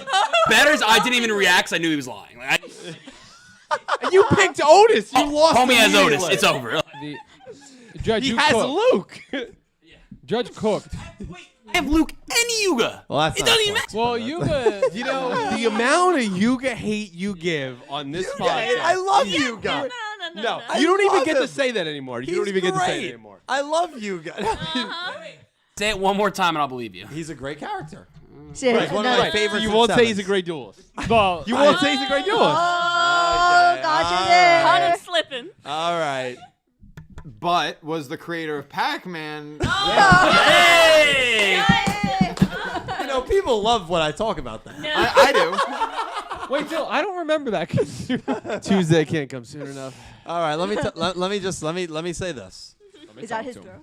I got my notes here. Otis is alive. Oh yeah, polymerization. I mean, that was cool. Was that the first time we've seen polymerization? Yeah. It was, Great. right? Yeah. It was before that. It was Power Bond. That's what it was, right? So, Speaking of, GX. yeah. So you know how in the Tremolo versus Yuhi duel, Tremolo's like, "You're not ready for Power Bond." Yep. As a callback to GX. Yeah.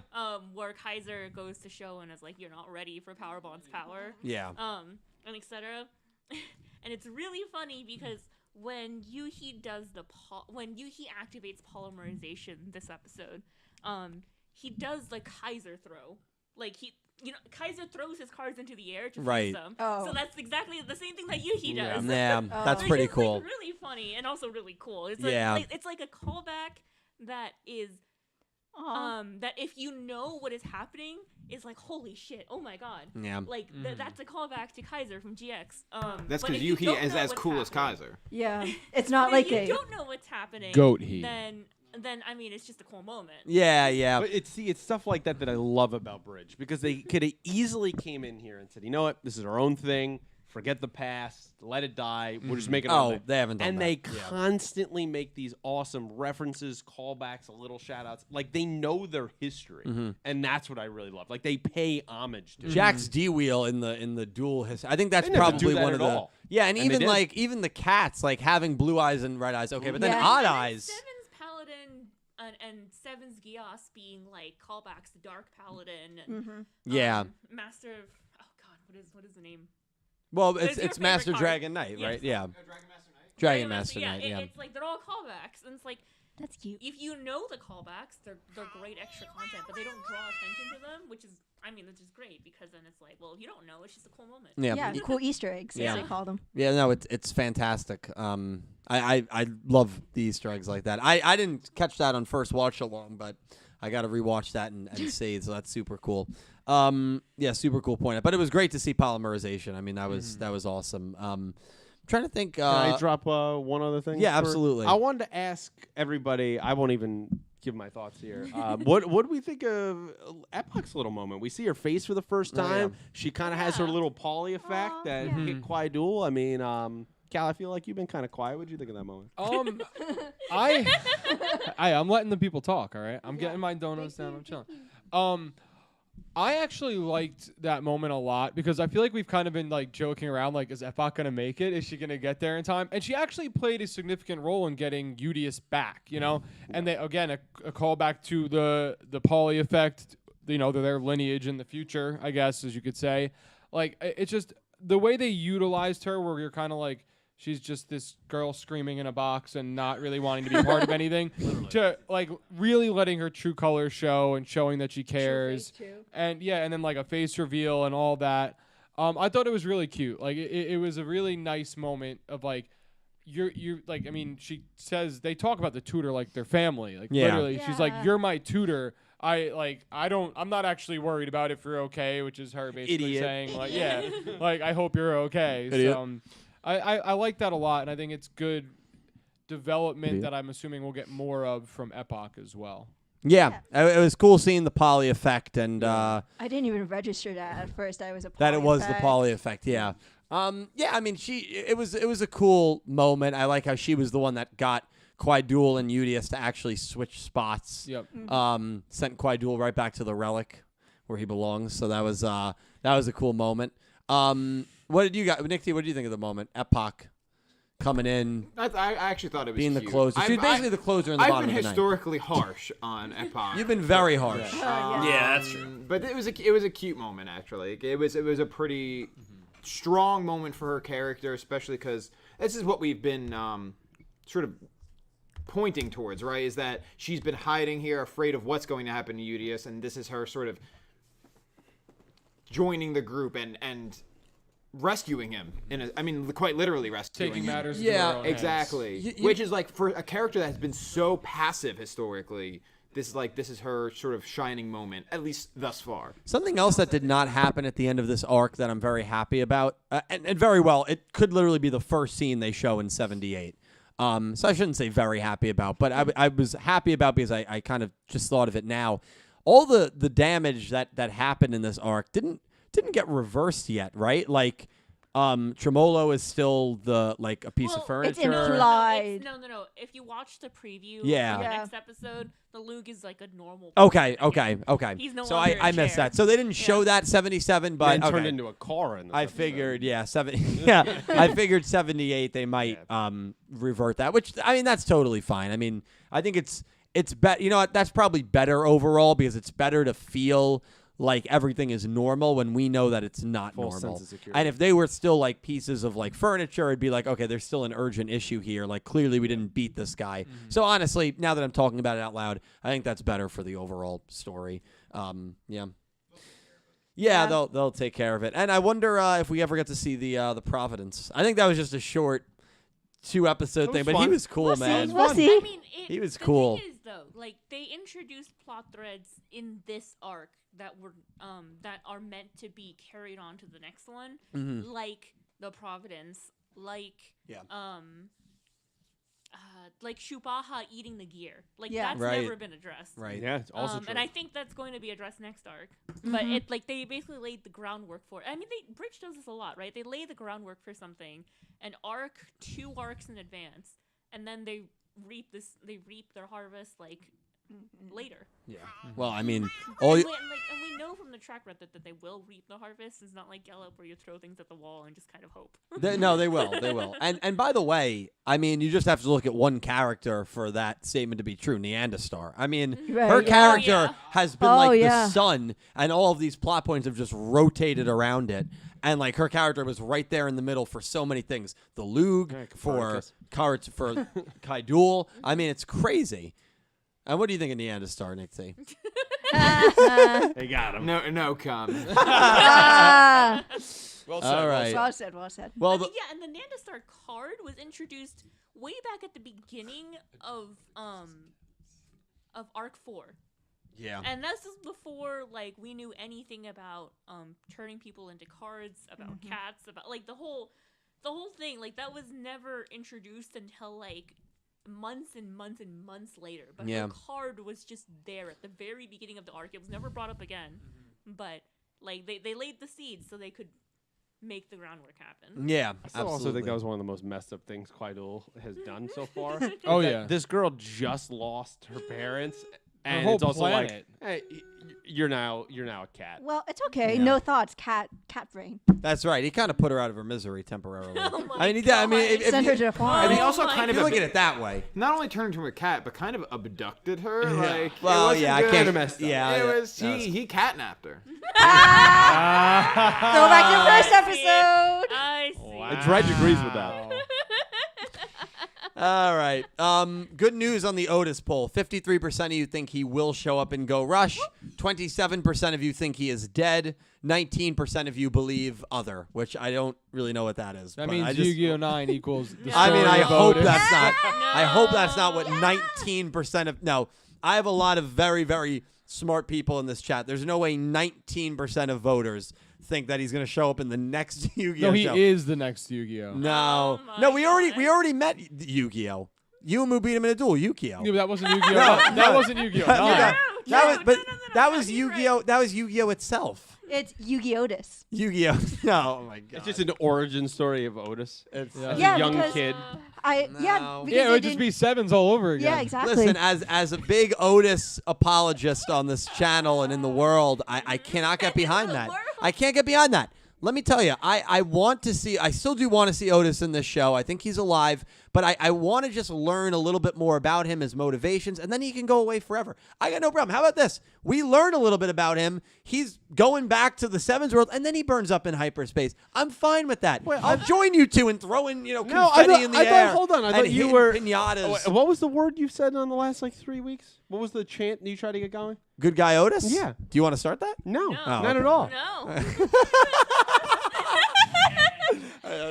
Hey, you got to throw him sometimes. Even Aura was like, maybe, No.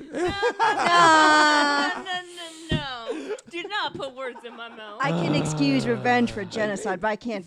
If you put words in my mouth, I'm about to put my hand in. No, listen, no words. I mean, listen, I do need some anesthesia for that surgery. So Anastasia. Anesthesia. Come on, bro. Come on. Euthanasia? What is it? No. You're all right. Okay. Let's back up and combine those two a little bit. Anesthesia. There. Okay. Anesthesia. I am gonna euthanize you. Yes, that's what I am gonna do. Anastasia, I think, was a girl we knew in high school. No. Anastasia. There Yeah. might have been an Yeah, Anastasia. right, Trent? No, there was not. There was. No, there was. There was. No way. In our grade? Yeah, Anastasia. Yeah, she definitely. escaped. It was definitely middle school and maybe early high school. No, you know, like she had this like old family tutor. Shut or up. This. Shut up. No, there wasn't. I had a girl Anastasia in my. Thank you. Her last name was Furtado, right? Oh my god.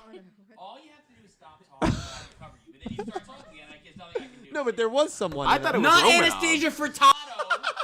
I want. Like, bro. I want him to be a candidate, and you're the head of like the PR like campaign, and I just want to see he you couldn't try do to it. cover up all the things he says. He couldn't do it. That's an impossible job. Gritter's Dylan's publicist. He's sweating every day. He's like, oh. Wait, Judge, you know what we should All do? right. We should compile a bunch of Dylan's bad takes, like things like that. Yes, and yes. then do a stream of Yes. us trying to defend his takes. Yes. God. Yes, that's actually. I think Like an After Dark This is what you should style. do, Dill.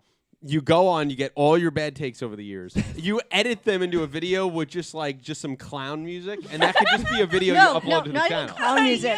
Well, actually, no. Music from this episode. My worst Yu-Gi-Oh anime predictions over And the it's just years. for the That's not a bad podcast, the idea. video, Yeah. Because all I've probably said some things, and almost every. You could take I'd clips say from this podcast. I'd too. say 99% of the things I believe. Now, some things I overdo for for dramatic effect, but 99% of the things I do believe.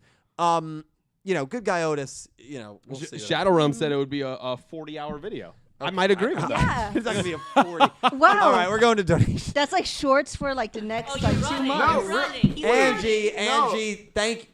You don't think it's going to be like, think about how many episodes of this we've done and how much of that is exactly, you with Space crazy Cowgirl. takes. No, it's a good couple hours. But all you need is like the 20 seconds he rants. The rest is just. There was one point in Vrains I thought Hayami would be the main villain of the show. Yeah.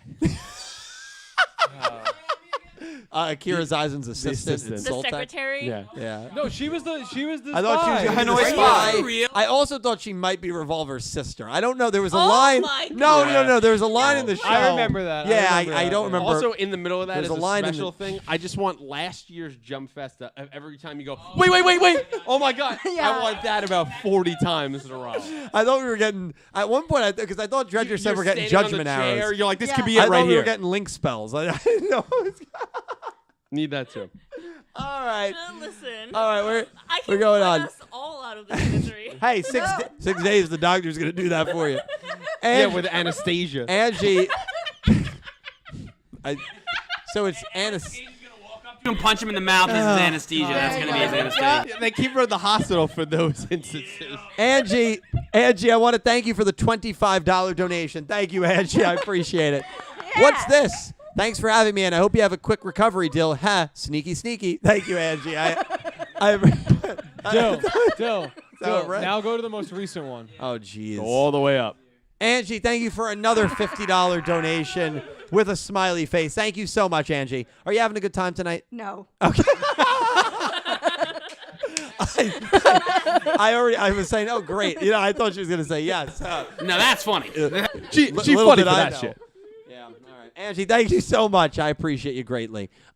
We got a donation from Crystal Colden. Thank you for the 888 donation. Appreciate you so much, Crystal. A fantastic episode. I loved the duel. Yui's win was great to see. I always get hyped rewatching this episode and that ending scene. I'm just so glad they are doing my favorite plot line with Yuhi next. Looking forward to Arc 7. Yeah, Arc 7 is going to be fantastic. Very, very excited for it. And as we said in the watch along, Crystal has been wanting like a Darkness Yuhi arc. Yeah. Literally getting You know what the new name the should be. dreams.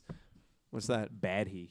Ooh, he a baddie. That- He yeah. a baddie. No, Trademark that- it. no, Cooking. Baddie. he's a Wait, baddie. hang on. Colin, thank you so much, man. Holy shit. It hasn't come in. Colin, Yeah. please. She's my thank little you. boo. Jesus Christ. Colin, thank you so much, dude. You guys have been insanely generous to me tonight. Colin, thank you for the $100 super chat. Thank you so much. Woo.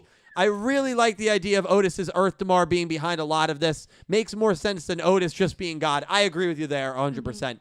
Adds a twist no one saw coming, and you get to bring back Earth Damar and Damamu to relevance after cruise controlling with them for a while after season 1. Basically, what Colin's saying is you got on the New Jersey Turnpike going 90 miles an hour, 3 a.m., no cars on the road, left lane. Wow. You hit cruise control, and you literally started at exit 153, which is Montclair. You cruised all the way to 117, which is Keyport, and now we are... That's what I said. You said turnpike. You said the turnpike. The Yes. Parkway. You ruined And now it, we bro. are Ruined finally it. passing Ruined it. 117. And Arc 7, where does Arc 7 take place? Between exits 117 and 100. Here we go. Cruise control off. Let's around that area. Let's figure out what's going on. I like that, Nick This T. makes I'll no meet you at sense. the Now to it makes sense if me. you live in Jersey for the small amount of people that do. more. So I'll now meet you at the mall. we're going to figure it out. Colin, thank you so freaking much for the generosity and the very kind super chat. Colin might be a part of that Jump Festa team. He better be. Which is going to be tackling 78 days, 22 Colin, hours. why aren't you saving your money for Seven's World? I thought we were all whaling together. What the hell is this? Colin, We're part of the whale team. Hello? Colin, yeah, Well. Colin, that should have went to some packs. I don't know what to tell you, Colin. But no, seriously, thank you, man. It will go to some new mics. It might go to a new table. I appreciate you. You are not an Amish It might table. go to a new Not an table. Amish Table table. building Come stream. on. No. I mean, We he did that doesn't for want. this. You know why he doesn't want quality? That's exactly why. It's okay. This isn't quality. Oh my God. Wait, Dill, I have I an could snap this in half by going like this. Dill, I have an idea for instead of a table. What's that, bud? So like in a courtroom, they have a pew where there's like the Yes. seats in the front Yeah, and the seat in the podium. back. Podium, the churches podium. No, not the podium, like the pew, like where the jury sits. Oh, yeah. Yeah. So there's the two levels. So you put it straight across. When we have guests, people up top, people on bottom. You could sit like 8, 9, 10 people there. Not a bad idea. You can at least get 3 people. If I buy this table Yeah, and at put like least 2. 5 bookshelves on each Jerry, pole. I'm building levels. God. All it right. could be an actual table building stream. Yeah, Yeah. no, that'd be great. Remember well, I me, just get you, this, Nick T, absolute classic stream. That was a great Classic stream. Yu-Gi-Oh! Pull it out of the box. stream. Oh. Colin, thank you so much, my man. Love and appreciate you. Seriously, thank you, dude. I hope you have a great week. Enjoy Seven's World. I'll be on it Friday night. You're the freaking man. Thank you. Dylan's throat polyp. Thank you for the $2. That is good. That's That a is good. crazy That's name. great. That is a crazy name. With it being my last episode on the podcast, just wanted to say goodbye to everybody before you guys kill me off like the Earth Ignis. First of all, the Earth Ignis was killed via laser. My polyp will be killed via laparoscopic Surgery. incision. They're gonna cut it. Oh, yeah, they're gonna cut it out. They're gonna Gotta scape it. cut out. it. Yeah. But no, we're not gonna feel sympathy for the polyp on my vocal mean, cord. Bye, moving on. Some of us are. bye, No, I mean, Dylan listen, Pollard. that name alone is a yellow card. That name, yeah, no, it is. You're right, and it's Turn turning on the card. At least a warning. Crystal Colden, thank you for the $2 donation. Crack theory. What if Quaidul's goal is to restore the creator by using someone else as a vessel for the creator's Earth Damar? Like, that's why he's choosing you, because he is without an Earth Damar right now. Not my idea, from someone else. I honestly didn't even think of that, and I kind of like it. I do like it. Well, it's more the star about like vessel. we didn't talk much about it, but like his there's Animo. a genuine connection that he had there. I don't like the, The way I held myself back from jabbing you, I was like, really please wanted don't, to. please I don't. really wanted to. What if that really distracts I want to live. Oh God! I want to live. Listen, 6 more days. 6 more days. 6 more days. Six more That's a days. good crack theory. I like that. I was just saying, like he had a genuine connection to the creator. Like Yeah.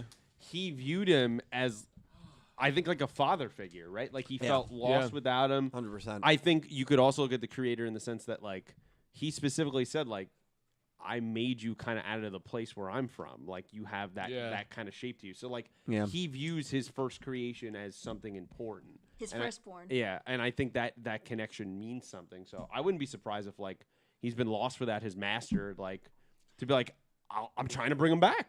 I think, hang on, you mentioned this earlier, and it just reminded me what you were saying about how Quaidul's feelings for, like, that whole scene, that exchange, and how tearful he felt were all real feelings. Yeah, he wasn't bullshitting. Like, he wasn't Yeah. bullshitting that. No.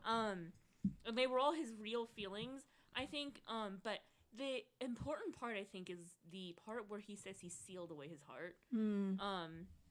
Which in my case, I took that to mean like that the Otis Damar, as it were, was his heart, and like when he Could be too. absorbed him, Yeah. basically sealed him away. So it's like I think he did have those feelings of like loss and like anxiety and like the depression that followed afterward. But I think like in taking the Otis Damar into like his like soul galaxy, His black hole of a heart. yeah, and in doing that, he No, that's a basically good point. kept the Otis Damar with him for eternity. It also explains that. too, like yeah. his obsession now with having this whole thing go in motion with rush duels of like, I mean, he knows how much his creator, his master, idolized that. And like he even asked the question that like he kind of knew between Karamata and rush duels. He knew what was going to be answered. He politely just didn't give him an answer, didn't give Kwai-Duel the answer. And I think that if he really is gone and really is inside of him, like it's like this is what propels him to figure out, all right, what's so great about this? Yeah. Why did he like this so much, even more than us, his creation? Yeah. And also, one other thing, I've seen a lot of people get this wrong because I think, I think the subs probably go by too fast, but the creator specifically said that he put the galaxy closest to the Milky Way in Right. Idol, not the Milky Way itself. Right. And the closest galaxy to the Milky Way is Andromeda, and Andromeda is purple, as far as we know, Quai's whole galaxy is. Yeah. And purple is synonymous with evilish, villainous characters in Yu-Gi-Oh. Especially in Go Rush, Yeah. Yeah. I always think Yuri when I think purple color scheme in Arc 5. Think of the Shadow Realm when I think of Right. purple. Yeah, sure. I mean, that's fair. Yeah. That does suck too because I love a good Milky Way. You ever had a Milky Way? You put it in the fridge and then. Oh my God! No. What's this? One of my favorite candies. Okay. That's a great transition because we are sponsored now by Milky Way. We are sponsored by Mars. I also Mars want to say bars. you could still enjoy Milky Way because we're talking about Andromeda, not Milky Way. Yeah. So you're fine. You can enjoy that. Yeah, but you can't have any Andromeda bars. no Andromeda bars. Are those are real bars? Yeah. Just know They're whatever purple. sub you put as the Judai X, you can't have that sub. So make sure it's a sub you don't like. Why? Like whatever, because otherwise you're saying you hate Judai. That's actually a good point. You're validating your feelings. Well, that man sub, he's got to. If that man is here and you guys look out for it, can he remind us who his? I have it written down somewhere in my book. Who his favorite character in all of Yu-Gi-Oh was? So you either have to hate Judai. That man is here. I can write it down right here. All right. That man, what is your favorite and least favorite character in all? Well, of Lisa's Judai. Lisa's Judai. Okay, then what's your most favorite That's character? what I was think gonna- I think it's Yuma. Yuma. It was it Yuma? It was Yuma, I think. Okay. Oh, that's great. We got the two protagonists. Oh, JC's gonna love that Yuma sub. He's gonna go right for it. You either have to love Yuma And then or he's gonna, and then with one part of the sub in his hand, he's gonna elbow me and say, I wish that was Yusaka with the X, not Judai. You know what I mean? I mean, that's what he's gonna say. that's what he is going to Yeah, say. he hates him. That's fine. No worries. We all have our opinions. Lorena, thank you for the $2. What is the $2 donation? Thank you, Lorena. Actually, $6 donation. Streak of 2. I'll read it out. Lorena, thank you so much. If that was Otis's Earth Damar, what does this say about Otis? Does it mean there's something more to Otis because of everything the creator was able to do? There's still that line from Sevens that Otis said, and we still don't know the context. That line. You're a man chained by his past. I know that terribly so. I know that forget- painfully I know so. that painfully so. Yeah, a great line, but what does it mean? What does it all What mean? was his Mean. past? There's a lot there, my man. I'm not hating on the former enemies of the Valkyrians, but they look like something from my nightmares, and they can't change that. Yeah, they look like enemies you'd find in old Yarnum and Bloodborne. They're very, Yeah. Right? I mean, they're very Mars attacks. Like Yeah, they from are. the old Hunter DLC, you know those like women with like giant and large heads. yeah. Oh my, those Yeah. squid heads. I love Ugh. how you always bring it back to that. to old Yarnum. Yeah. Well, there's Or, someone. or any of those worlds. Listen, Bloodborne is You're a big Bloodborne guy. And we yeah. and we know someone So who who lives in li- a town like that. Yeah. Oh, stop! It's not her town. just like old Yarnum. just like Like old the Yardom. exact same place. Exactly like it. I don't know who it could be. Listen, Bloodborne is peak fiction. I agree. It's one of my favorite games of all time. Zanzibar, forgive me. Grandfather, I'm sorry. I don't know who that girl was. I don't know who. Yeah. Lorena, thank you for the $2 donation. I think Yu-Gi-Oh! 9 is likely to be something new. If Go Rush goes on for a third year, we could comfortably wrap up Sevens and just announce Yu-Gi-Oh! 9 in 2024 instead. I'm waiting for Jump Festa this year and expecting something new, but we'll see. Well, I'll tell you this. We are nearing the time where if we're going to get a trademark, it's probably going to come out in the next couple of months. I got to go back. Weeks. I got maybe the next couple of weeks. I got to go back. I'm sure if you look up my video, because I did a video covering it that Go Rush was trademarked. Now, I thought it was going to be a video game because I didn't think Sevens was going to most of us didn't think Sevens was going to end after just 2 years. I'm there, COVID, hallucinating. I'm seeing people dance, and I'm looking. Great It's moment. not Anastasia? No, Once Upon a I'm seeing December? people dance in my basement, but I knew they weren't there. I'm in and out of sleep. Like, what is going on? Because you were like, did a new Yu-Gi-Oh get it down? What the Nick T's dying from COVID, and so I remember just begging you on the stream chat, being like, dude, please just go to bed. I've got to see when that video was posted. When I posted, when JBix, the user on Twitter, found that copyright filing. So if we get a copyright filing like called Ultimate Rush or something like that, That's a good The name. story of we Otis. can End. assume Rush End. Yeah, right. No. Oh. If we get something like that, not anything what they're saying. Goatus Rush. Then, okay. That'll be Oh good. my goodness. No Barrett Letty. Thank you for the $2 donation. Not Barrett Letty. Nick T, could you please sing for us the Ballad of Mommy and Daddy's Salami in the key of D flat? Is your mic good? No, I don't. Just sing it in regular key. I don't. Repeat the song title again. The Ballad. No, we're not doing this. Can We're you- not Oh. doing this. Can you repeat it? The Ballad of Mommy and Daddy's Salami. I don't think that doesn't mean what you guys. That's not dirty. No, that's about a deli, I think. Yeah. Yeah. and yeah. it's from not Barrett Letty. It's not Barrett. No, Letty. it's not Barrett Letty. No, exactly. We at least confirmed. Barrett Letty's not here. This is the fastest demonetization speedrun. He also, speaking of Barrett Letty, I just wanted to say this in case he is here. I almost responded to this tweet the other day of his that was just unhinged. Where he's like, there should be a store or restaurant set up where you get to try different types of chapsticks. and so that people are asking the logistics of how you would make something like that. And they're like, well, would we all share one? And he's like, no, you get your own set or whatever. And then there was a part where they were advocating that everyone would get to try the same set of them. And I almost tweeted back to him like, you were single-handedly going to start the next pandemic. I know. With this idea. That is a crazy The idea. man's unhinged. I saw that on Twitter as well. Hopefully, and it'll be a real treat if Barrett Letty is able to come for Jump Festa. We don't know. Wow. The invite's out there. We need it. We'll see what happens. Need him to draw some Numbers. Sharpie on some pizza. And do it. Good, I'm Need it. lactose intolerant. Do we have Need some it. super chats? We do. And then we're going to get into 78, the summary for 78. All right. 11d6. We're going to start off with, we have a new member at 45 months at Slifer Red. Thank you Who is so it? much. Cal Breezy. Calibro. Oh, that guy. I simply said, happy arc finale. Thank you, man. Good luck on the surgery, boss. Oh, thank you, man. I appreciate that. Of course. Good luck, of dude. course. Thank you, Pete. We got two $10 donations from Shark Messiah 101. Thank you, Shark Messiah. And it's a two-part donation. Shark Okay, said, please. something you guys missed, Kwai Duel put the Darkness card in Yuhi's deck during the duel, not after. All the JT cards are Earth attribute, while the one Yuhi used to win is Dark attribute. Oh. And then Good point. part two, also, if you rearrange the characters of the monster Yuhi used to win, it makes the name of the Darkness monster that was shown at the end of the episode. Kwai Duel was one step ahead. Wow. But that does make sense because he had that ability that he got 300 attack per each dark monster, and the joint tech was dark.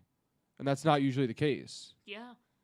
I think what's That really was like a interesting- super subtle just throw in that. you Yeah. didn't They notice. showed. I think I said this after the episode aired, but they showed the card, the Joint Tech Nest Rider tank, in full, for us to see. Right after Yuhi milled it, but none of us was paying attention to its attribute. Yeah. Because it's because we're paying attention to oh shit, it's a Joint Tech. Yeah. That was the moment, but they show the card in full, Yeah. and I feel from that moment you should have known something was up. Yeah. Direction. No, it's good. It's really, really good.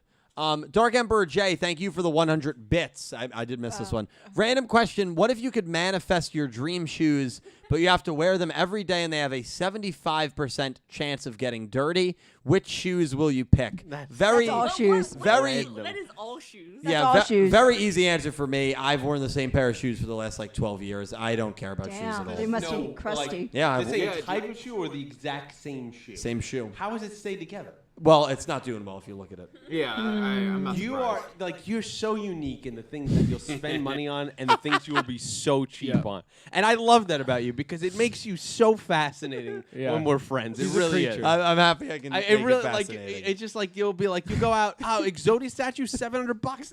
No problem, even it's on 700, sale. man. But you're like was a good deal. $50 pair of dad Skechers. It's outside my budget. Don't think I can. It is. It is. I'm rocking an iPhone 11 for the next couple of years because I can't justify buying. that's a new fine. phone. Oh, even that is fine. But your shoes are necessary. Well, yeah, I've got a nice pair of dress shoes that I wear to nice events, but I've Okay. had them for probably since high school, and Oh my It's a goodness. dress shoes. yeah. Dress shoes. My, They're not uh, everyday shoes. But the everyday shoes, I bought those. You do I mean, need a new pair, when, though. but when I was at Brookdale. Me and So Bree, it's been Bree were crazy talking 10 about years, this. Still, yeah. you need a new pair. I know Ivrea said that as time, well. yeah. I don't. maybe Christmas, maybe Santa. will Yeah, bring I'm us not something. buying a new pair, so I, yeah. Maybe we'll have to chip in for Maybe. one. Listen, I- Ivrea, you gotta help this man. Well, they're comfortable. yeah, it's fine. I also mean, do not have laces on my shoes. I like to slide in and go. Simple as that. So you're That's 8. what she He You're an just 8-year-old doesn't- child. No, well, they have I fake mean, laces. He just get him- doesn't get know how him, to tie his Get him laces. some Birkenstocks or whatever. Yeah. Yeah. The pair of shoes that I would want to wear would be the pair of basketball shoes from Like Mike that give the kid the ability to play basketball like Michael Jordan. That is ridiculous. That's like the Otis pick for Dylan, okay? No, I think it's a very creative answer. And what happened to the shoes? I don't know what happened to him, Pete. They completely blew out, and then he was screwed at the end of the movie. Then he Okay. had to find his own natural But talent. I still, yeah, but he does. So that'll lead me on my journey to finding my full potential. Something you should have found ages ago. Ages ago. You ain't getting that Something we deal. robbed him of. Right. Does Well, anybody else have any Dylan- answers? any shoe answers? Sneakers. Dredger's not a shoe guy. I love. I mean, I do get new shoes like a normal person every year or two. Every yeah. year? Or Bro, are two, you yeah, kidding me? dude, like, you put a ton of No, like I- not nails like on not your these, shoe. like I'm talking $50, $60. I'm not talking like it's $300 Dylan, shoes. I want the Like, Zion Williamson shoe that exploded. Dre- Remember that? Dredger, for some people that work out and Sure, stuff, Dredger need. Yeah, I see. you it. use shoes more and more aggressively. Right. Yeah. And you wear through them quicker. That makes And when sense. he hulks out, he kind of just bursts through the shoes. So he has to get new ones. He hasn't had a Hulk moment in a while though. Yeah. I like sneakers, but the caveat there, like the 75% chance of them getting dirty. I'm just picking something black because Always. Smart. Always. can't be you, white you get sneakers. you get I a love white white or shoes, light gray yeah. sneaker, you're it's done. screwed. You're done. And yet Even my everyone sneakers I'm in wearing New now. York City wears white sneakers. I Yeah. love white. Well, Yeah. the thing is, like with like white, like Air Force I think Ones or all my something. shoes It's like are the whole white. thing is you get them dirty, like it's part of the aesthetic. But like, Yeah. I don't know, not for me. I like sneakers, so I could spend $200. Yeah, yeah. Oh, easy. Yeah. Oh. My platforms, my 4-inch platforms I wear everywhere. I don't think I could pull those off in the same way. You can. I mean, like I'm thinking of like my entire shoe closet and like I don't know what I'm Crocs. missing from it. No. They're so versatile. No. A pair of Crocs. No, you can't wear Crocs, man. Stop with the Crocs. You can wear them in the water, Yeah. at the beach. Oh, you can put them in the sport street. mode, You can yeah. put them in sport mode and play some basketball. No, that's not. No. 38. Hey, Oh. 25? shout out Pete Sky, Fetty Wap. No. Sure. No, we're done. We got $2 from Tyler DeBoer. Thank you, Tyler. Tyler said, unspoken comedy, Mitsuko's wrong size all episode. Is it consistent actually? I mean, she's huge. She was sitting on the ground, and hilarious. she was taller than everyone in that one scene.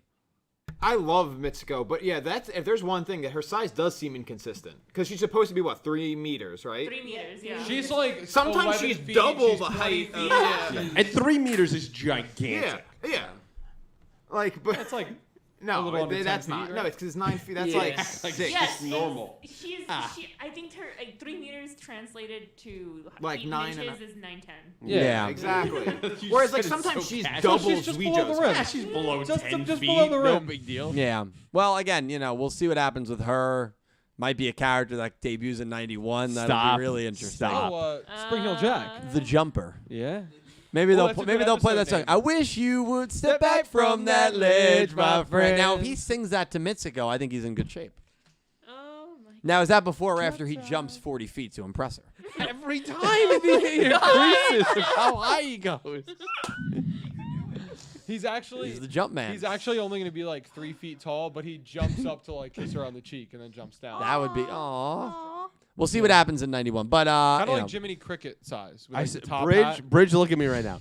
If this somehow happens in 91, I'm walking off this No, podcast. it has to be divisible by 3. No, it's episode 91. That's not divisible by 3.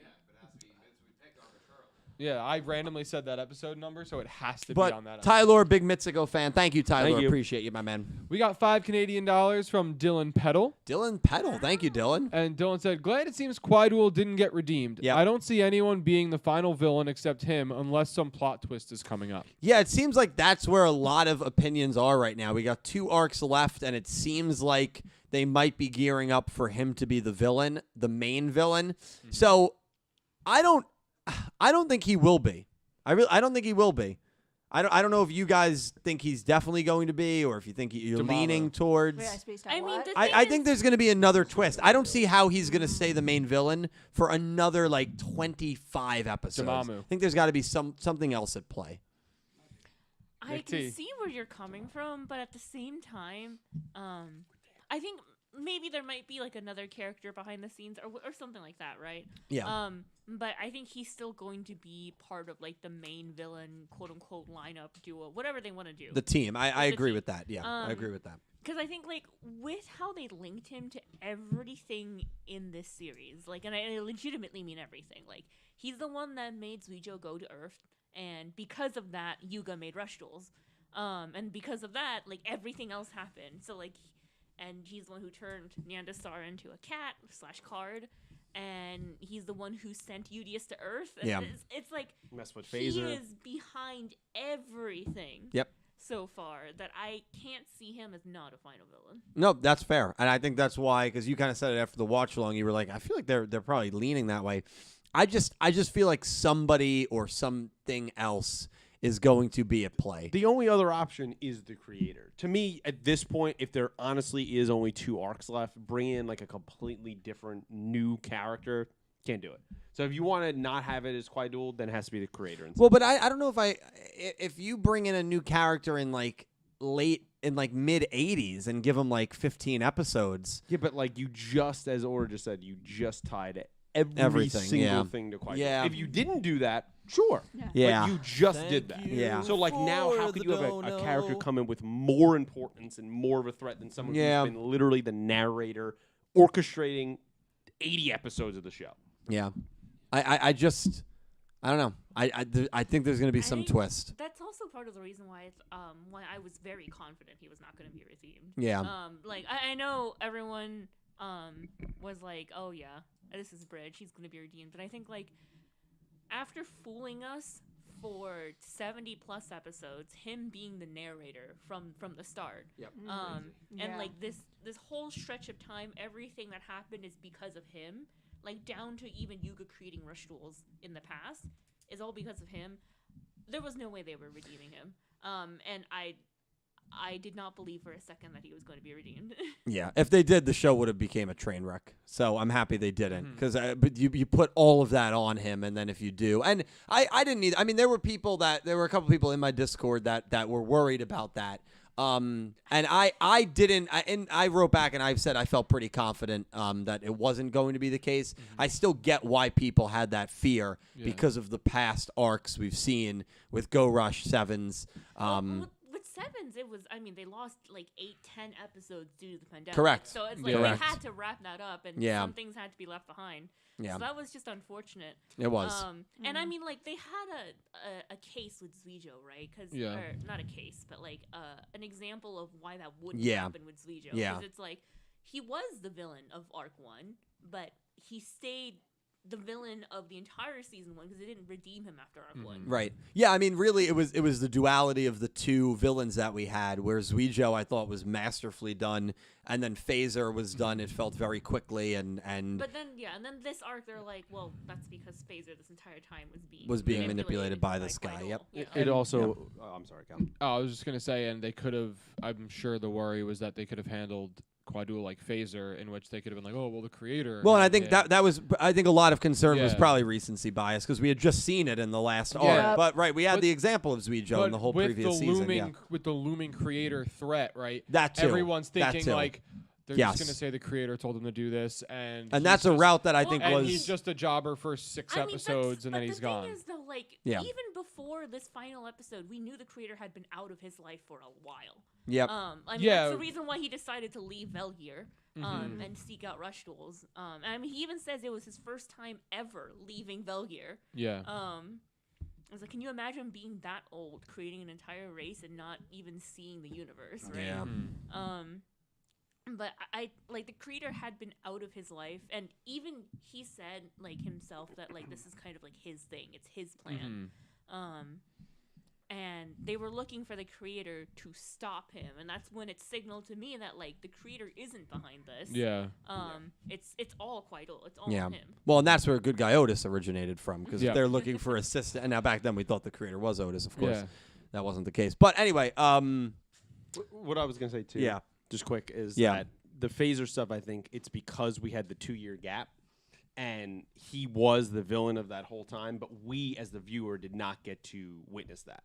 Right. So I think that really killed a lot of the momentum that we got with Yugioh in the first season. And I think if in that one arc you had a couple flashback scenes showing kind of what he was doing to our crew, I think that would have been a lot more built up the threat, but also connected to that character, and we kind of just pushed through and rushed that a little bit. yeah. Yeah, I do think Phaser was a little rushed. I think they tried to hint that something was wrong with him with the whole he passes out and doesn't remember. Yeah. And Tremolo's like he's been weaving for some strange reason. And I mean like the scales falling onto the loom.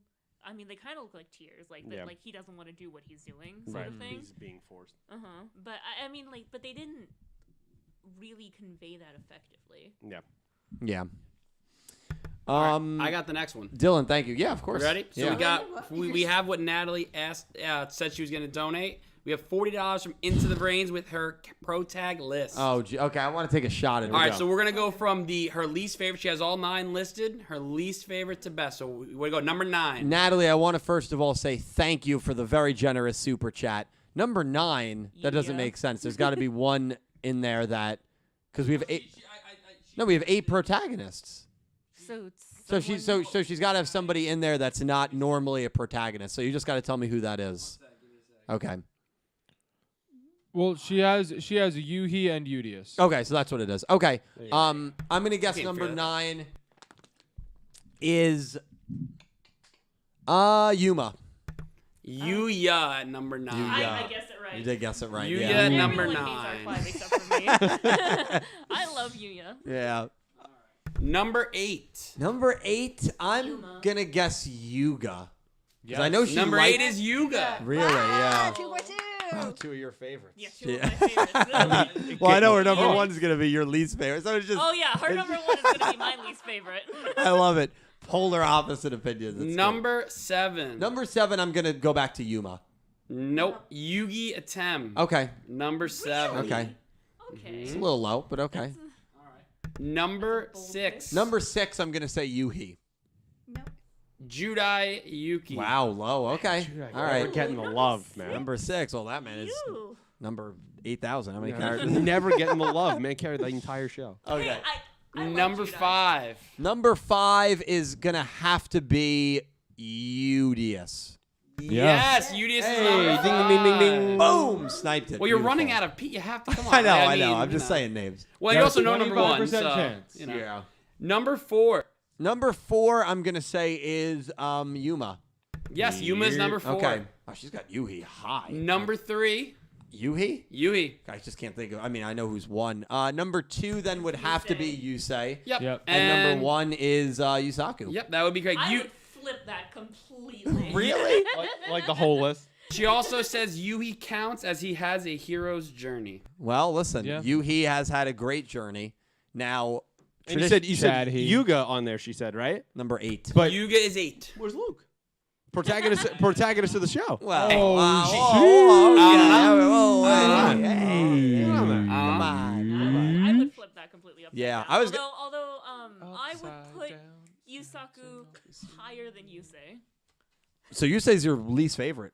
I think he's the least interesting. Oh, that's fair. That's No, fair. I- He's my favorite, But I So respect you that so opinion. you agreed You- when you- Raleigh was getting drowned by Jack. I don't know if that is Okay, anything to do justice with- for Raleigh, but for me, I would say Yusei's 2 for me.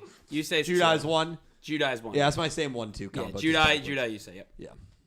Yeah. Well, I mean, I love Judice. I love when people Love share that, their man. list. Natalie, thank you so much. I appreciate it. I have a video ranking all the pro tags. That was prior to Sevens on my. Actually, yeah, it was prior to Sevens. I just split Yugi and Atem as 2 different characters. But yeah, love sharing. I got a couple of those right. Although I thought Yuma was going to be a lot lower, but yeah, I probably should have guessed Yuya right off the bat. But thank you so much, Natalie. Appreciate it. Thanks for sharing, and thanks for the very generous super. You are awesome. Thank you, Natalie. We got a $5 super chat from Goosey Q. The mic was on when Judger was doing that, right? Really? Unfortunate. Um, Unfortunate. No, I heard it. That's good. Sending positive vibes and kindness to everyone and keep things PG. Positively Goose. Thank you, Goose. I'm Thank curious. you, Goose. Leave that mic on, and it does echo. People said it. That's why I've been Yeah, really yeah. shut We need to set these Even up. when Yeah, I ask you something, I turn off when you start talking 'cause I know it's gonna echo. yeah. Do you know what I realized What I realized a couple minutes ago What's is that? that we could have taken that cable and linked Yeah. 2 together to bring Yeah. that one Could here. have done that, but you know. Yeah. That way Dredger can. It was last minute. That's fine. That's fine. Next time. Next time. We got 5 gifted memberships from Crystal Colden. Thank you, Crystal. Here. Appreciate you, Crystal. I did not catch who it went to. but- One of them went to Goose, I knew. Crystal, thank you so much. I appreciate you. We got $10 from Into the Brains. Into the brains. And Natalie said, Yusaku has a very nuanced story if you look past the duel record. He went through a ton of human things, faced challenges, and loved how he started out as a loner and gained friends over time. Well, I think it's all, Natalie, thank you for another really generous super chat. I think it all comes down to relatability. I think if you went through something very traumatic as a young kid, I think Yusaku's journey is one that you have a higher chance of relating to because he also went through that struggle and was a loner in his youth. And so I think, not to say that, everybody who had that experience is going to relate to him, but I think you probably are able to find comfort in that. And I think Natalie has expressed that is something that she always loved about Yusaku, the relatability. And relatability is something it all comes down to your own experiences, right? I mean, you curate what's relatable, what's not relatable. So I think that's totally valid. I mean, I wish he lost at least once. I've said that with his character. He's kind of in the middle for me as far as Yu-Gi-Oh! Pro tags go. I just wish we saw a little bit more of adversity like that wasn't in his past, that was in present time. He should have lost to Batman once. Yeah, I think the problem is, and it's not all his fault. It's just Vrains had a lot of high stake duels. They just did duels Everything where was high stakes. he couldn't lose Yeah. because how would you really write it? They never gave a break to the whole the Ignis is on the line. You could have had it where maybe he lost and Kusanagi used that program to log them out and was able to somehow they could have done something I mean, like with that. that, they tried. I agree with you, but they could have leaned more into his adult personal struggles or his, I guess, later teenage personal struggles. Right. And I think that could have offset his incredible dueling Yeah. skill. I also think they attempted it towards the end because Gallop was again throwing things at the wall, seeing what stuck with that Kusanagi duel, because it was just okay, you're gonna win, but I'm gonna make it so painful for you that it's going to hurt on a dueling and an emotional personal level. Yeah, that was a good And duel. it was good, but to have that, what was that, 92 or something like that? It was It was 80s, very yeah. late in the show. Yeah. If you had more of those elements, more owie bench scenes, now you could build up that character more, even if they're invincible in the dueling. Yeah, no, I agree. And I'll say, you say I just said his number one, and he kind of had the same issue, and I'll say it with him as well. I wish he lost duels. Now, I think of the Roger scene that was so good, talking about his past, and I thought that was one of the best scenes in all of Yu-Gi-Oh, honestly. I think I would excuse Yusei more because he's literally meant to be Mr. Perfect. Right. Like he is, he's kind, he's compassionate, but he's also strong and oh, look at him, he takes care of kids in a subway tunnel. Like he's meant to be a character that is perfect in every way for you to like root for. Yeah. Stud. He's like perfectly underdog, but also has enough power to overcome anything that comes his way. Yeah. In Yusaku, I feel like they wanted to give him they wanted him to be sort of like this overpowered person with a traumatic backstory that gave him that power. But I think what it came across as to me is that I just felt really frustrated whenever Yusaku was on screen or he was doing his duels or they were rehashing his backstory. I think what stuck with me the most through all of Yusaku's duels Yeah. was the duel he had against Akira, against Aizen. Yeah, episode like 19, 18. Yeah, 19, yeah. 20, I I think love it that. was. I love those. Yeah, duels. it was a good duel because it basically like put Yusaku's ideals like front and center, like why he's doing what he's doing. Yeah, we learned a lot in and that we, duel. Yeah, we learned a lot in Yeah. that duel. But like I look back to it and it's like the Yusaku of 19 and 20 in that duel was basically almost the same Yusaku as later on in the show. Yeah. And you can say he gained friends, but like did he gain friends or did people just come into his life and kind of stayed there? Yeah. Like did he actively actually like meet them halfway or did they just kind of come into his life, right? Like Takeru. Like Well, that Takeru was the big literally one, came yeah. into That's his the life. only one you can argue that they had some personal moments. Yeah, I think they met because of the Ignis connection, the connection to the Lost Incident. So they met through those circumstances. And then I think they, I think he did open up a little bit more with him than we had seen with any other character, maybe minus Bar Kusanagi. But yeah, I mean, I there wasn't that, really it became Ai's story. It became the story of the Ignis, middle of the way through it. And then by season 3, it was all about Ai. It was all about the Ignis. Some people say that he kind of became the main protag for a little bit there. And that is kind of how it felt in that final season. And a I was little bit. okay with that because like No, I was the show okay with it. He literally was opens fascinating. with him. Like Yeah. there's a lot of interest. Yeah, he was a I think fascinating Ai character. is such a good character. He is. He is. He's great. I really enjoyed. Yeah.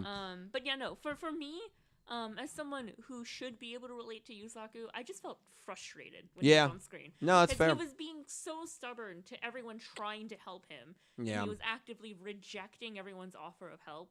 And then somehow in the end it all works out and people stay with him anyway. And it's like, well, that doesn't happen. In Well, real life. actually, in the that doesn't happen in real life. you're right, but in the very end, he ends up completely alone. Well, no, because he still has his friends. True, but I mean, I mean, in but 3 he's months? chasing- he he's chose to chasing- abandon that. Yeah, He's chasing Ai, yes, Yeah. but like it's a tragic end for him. It's No, it really is. it's a 3 s- months it's a in sad story. cyberspace alone in isolation. That's, yeah, that's it is. brutal. But you kind of said it happy when you said it. Oh no, I'm not happy. It's a tragic end for I him. called I'm that not- tone. I called No, that I'm not tone. happy. I'm. You I- sounded, it- you it- sounded excited. It's a a. little bit. It's. Okay. He's like, it's a tragic end for him. That's not how I said it.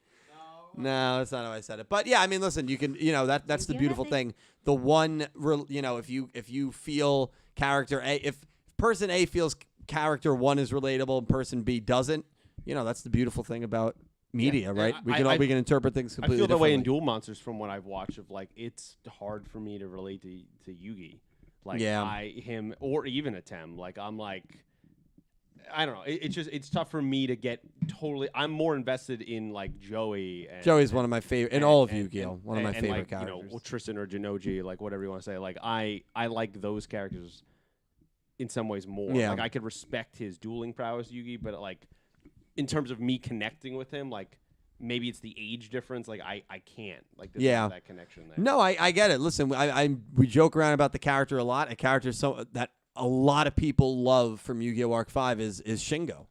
Now, nobody here besides obviously Aura has seen Arc 5, but a lot of love that people guy. a lot of people love Shingo, and I don't get it. I don't get it. I think he's a pompous, arrogant prick. I do. I don't. I hate him. Self-hatred Like, I is really- strong. No, it's there, not, Dylan. I don't see myself in Shingo. No, Dylan is nothing like Shingo. Thank you. I will like make fun of Dill or whatever, but for one thing I will say for sure is that Shingo and Dylan are nothing alike. Thank you. I But appreciate Okay. it. at the same time, you would agree that he belongs in red. Well, me being in Cypher Red is a different debate, and that I'm Well, probably not well, going to get. there's the jacket But no, right there. I There's the jacket right there. I'm probably Cypher Red, but that's Thank the whole you. thing with when it comes to Shingo and a character like that. I mean, people say he's charming, he's funny. I'm like, I don't see the appeal. So no, I totally get that one. Do you relate to Yuto? Do I relate to Yuto? No, I'm not really. I don't think I'm like Yuto. No, but I'm I saying don't know like, who I'm like. Like, do you relate Dennis to him in the sense McField? of like? Do you think I'm like? Well, I mean, he is a white boy, so Yeah. you know what? From what I've He's seen of the him, one He white might be the boy. whitest guy in Yu-Gi-Oh. there you Yeah. go. That's perfect. They gave him the whitest name ever. And I I was know, like, yeah. Dennis McField. That would 100% No, be you. no, Dennis is exactly the type of white boy who you have as your RA. There you go. in college. Not good.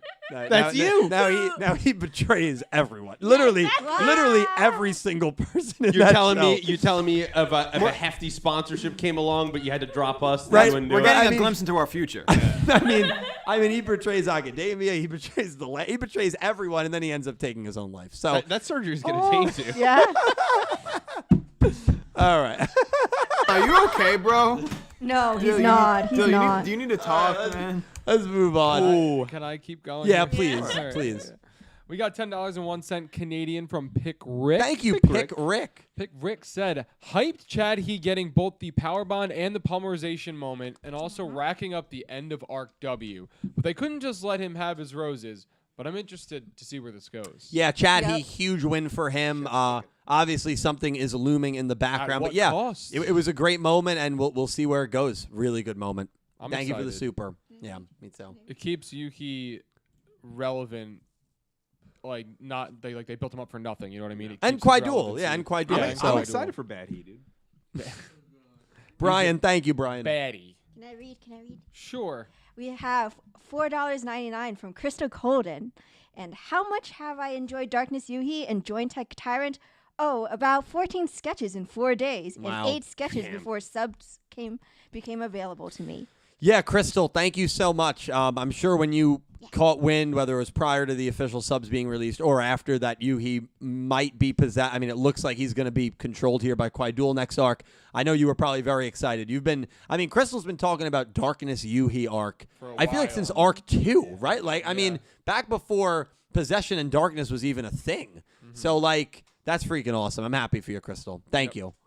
We got $5 from Brian Ford. Thank you, Brian. Brian said, fantastic episode. This has been my favorite arc of the show. I'm loving how Quaidul is still manipulating everything. Can't wait to see his next move.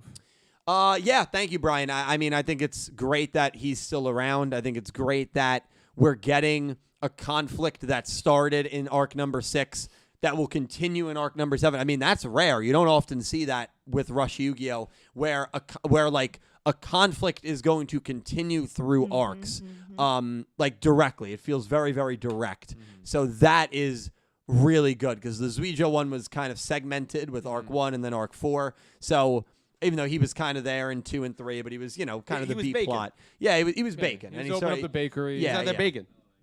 So really, really cool, Brian. I think it's good for the show. I think it's good for people like me who don't really love the 13 arc format that we've gotten because it feels like we're just kind of continuing through. We're punching Yeah. through Yeah. that arc barrier, which I love. Yeah. We got $5 from Gravity Hero. Thank you, Grav. Gravity Hero said, this episode was insane. The ending left me speechless. Also, Otis will return in Yu-Gi-Oh! 9. Oh boy. Also, Chadhi has earned my respect. Chadhi has earned my respect as well, Gravity Hero. There are quite a few people that believe he's going to be in Yu-Gi-Oh! 9. There's people at this table that believe it. I don't. Now listen, I'm the biggest Otis guy you'll find. I'm gonna meme it until it doesn't happen. You walk into Manhattan and you yell, "Hey, Oh who's the my biggest God. Otis fan here? I'm standing up. Hey, it's me. And Look, it's his billboard on the Times it's Square. me. I'm walking over. I'm gonna talk I to you hope you about get Otis. turned into a T-shirt. I'm gonna talk to you about Otis, and I'm gonna say, hey, I want to learn about Otis for the betterment of the stories that we've been told here, and then I want him to go away. I want him to just kind of fade into the background, or as these two to my left say, burn up in hyperspace. Absorbed. He can go away, but I want to learn why he said the lines that he said. He was dropping cold bars at the end of Yu-Gi-Oh! Cold 7. bars? He was. I know that painfully so. It was a great line. I want to know what his past was Chilling. like, what his motivations were. The only way we learn those answers is if Otis is in Yu-Gi-Oh! Go Rush. So we'll see what happens. But no, Yu-Gi-Oh! 9, that's overkill. I'm not on board with that. Now, if we don't get the answers here, no, I'm kidding. I don't want him in 9. I don't want him in 9. Yu-Gi-Oh! 9. Fair Yu-Gi-Oh! 9. No, Yu-Gi-Oh! 9 we're getting in 78 days. Oh, But Otis will not be a part of that show. I'll tell you that. Now, I'm kind of on. I'm saying what you two want to I say. mean, Yeah. Yeah. If he popped up in a trailer, like Yugioh 9 comes out and he's in the trailer, I'm gonna strangle The you. trailer seems like it's about to end, and you just hear "oh," and then it just cuts. It'd be hard as hell, right? No. It would be pretty It's hard. not even like Yu-Gi-Oh with an exclamation point. It's Yu-Gi-Oh. Oh question mark. God. Oh. No. I'm exiting the chat. Let's just get his backstory and then move on. And then kick him out. Got yeah, it. kick him out. I'm fine. Kick him out. Kill Thank him, you, whatever. Grav. We got $10 Canadian from Chapel of Falafel. Thank you, Chapel. Thank you, Flapple.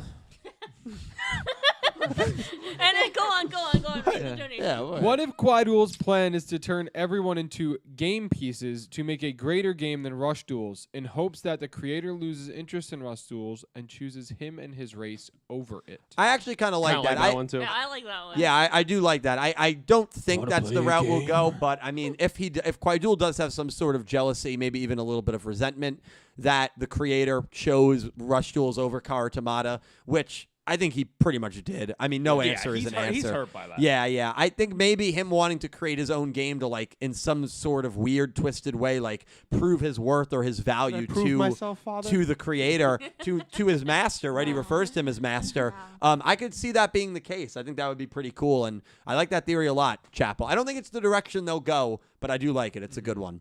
Yeah. Yes, thank you, Chapel. We got $5 from Brian Ford. Thank you, Brian. And Brian said, while I hope he just dies, I get the feeling Otis is going to be the final villain, which sucks for me because he's the worst Bridge Yu-Gi-Oh character. Finally, someone said it. The worst? There's so many worse. Otis. Oh my god. Chupatara. Yeah, there you go. London No, Kirishima. There you go. Funny. Jupiter's funny. Hold I on. can give you You London. get I can give you London? No, I'm not supporting that one. He might be a POS. He's a POS who But has done nothing he's in nowhere 30 near- episodes. No, he should've sacrificed finally- himself in the Lugar. All right, He I should have tried. sacrificed himself a Goha long double time six. ago. Oh. All right, Hunt. About Hunt. No, Hunt is I like worse. Hunt. Goha double six.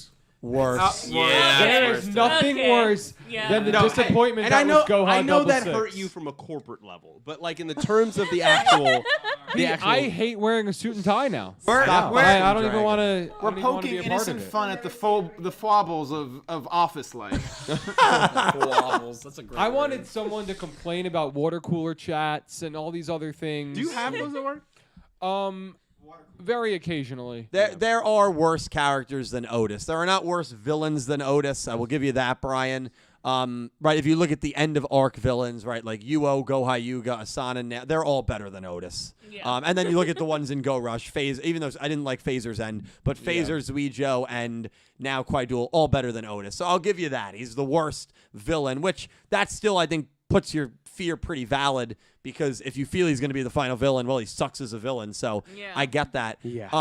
However, I'm on the optimistic train when it comes to Otis, and I have been obviously for a very long time now, where I think the reasons that he is viewed as being such a bad character is because the team did not have enough time to really give us what we needed in order to understand him and his motivations and why he was doing what he was doing. I think a lot of that will be amended in fair. Yu-Gi-Oh! Go Rush the if he's in unknown. this show. It's the Now, unknown. I will say, and before you make your go. point, there is a take to be had where, well, what does it say about a character that we need 2 shows and you need to watch 2 shows to fully understand him and for him to be good? Bad. Isn't that a bad character? Isn't that Yeah. poorly written? That is a totally different take, and I think that's an argument that can It definitely depends be made. how they finish with it. I don't really have an think. argument for that, but I'm just looking at it from that optimistic viewpoint. That's where my kind of Otis hope comes from, that a lot of what we can see, because he is the worst villain in Rush in Bridge Yu-Gi-Oh! He is. I got no problem saying that.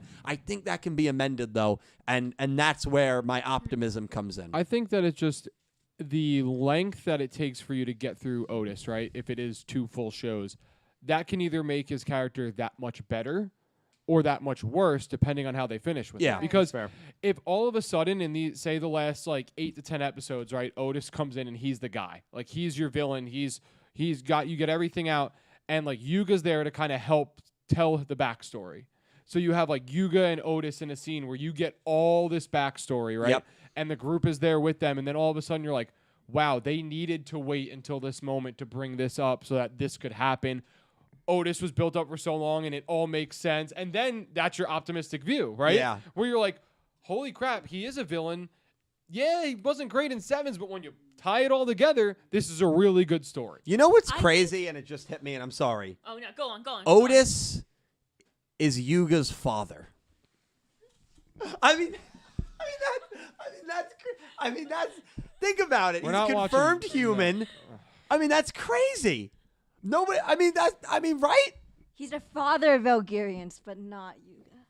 Well, Otis Hey, is a chat, human. put like another one in chat if you want me to hit him again. No, I mean, okay, you say your point, but chat, think about that. I want you to think about it too. All I'll say is that Tornado commented, "Kick his ass." I think that's what the chat thinks Yeah. about it. I mean, Let's go. Where's the pie? Where's the pie? Pete, did you have a point to say, though? Because I did interrupt you. No, no, kind of, but- not I at think all. Aura had something to say. Yeah, let's let her go. Yeah. My God.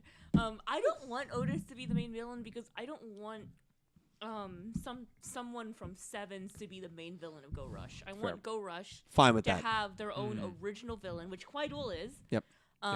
And you can tie him to Otis. Yeah, he's instead of nicely with the tied. with the Yeah. Earthdamar, and I think Nice that's nicely little bow. tied. Yep. To this whole subplot they have going on with Yuga and like Otis traveling to hyperspace or whatever. But I don't want him to be the final villain. Like, I want Go Rush to have a Go Rush final villain, not Sevens' final villain. Yep, I fully agree That's with fair. that. And this might shock people. I agree with everything you just said. That being said, I still do want Otis to return in some shape or form, just so we can get those answers. It does not need to be in the form of the final boss Yeah, of the of show. course. Yeah. I think it would be better if it's not in that. He could form. be a stepping stone to Especially getting to because he's not the Quaidul, creator. You know? Especially because he's not the creator Yeah. anymore. Yeah.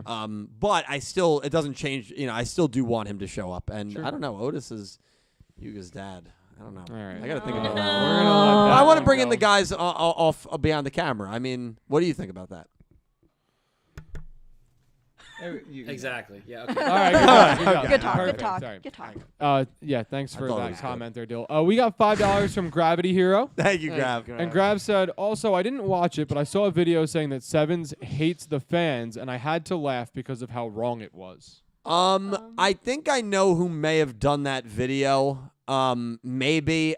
I don't know. There's a lot of I don't know. You go on YouTube, there's going to be a lot of anti-Sevens Go Rush, Rush killed Yu-Gi-Oh! takes. It's never gonna go away. That's never going to go away. And I'll tell you why. Negativity sells, and there are thousands of people that do believe that and feel that way and hate Sevens, hate Go Rush, hate Rush Duels, because they blame that for ending what the traditional Yu-Gi-Oh! Anime in their minds should be and it wasn't always the should have studio been. basically going bankrupt. Right, of course. And so making videos like that will get a lot of views. If I make a video tomorrow, top 10 awesome moments in Yu-Gi-Oh! 7s, or if I make a video titled Why Yu-Gi-Oh! 7s Killed the Yu-Gi-Oh! Franchise, which video is getting more views? Obviously, the second. Obviously Yeah. the second one. So there is a thing called, click. Well, it's not really clickbait. It's It is clickbait. in a viewer way. bait. Yeah.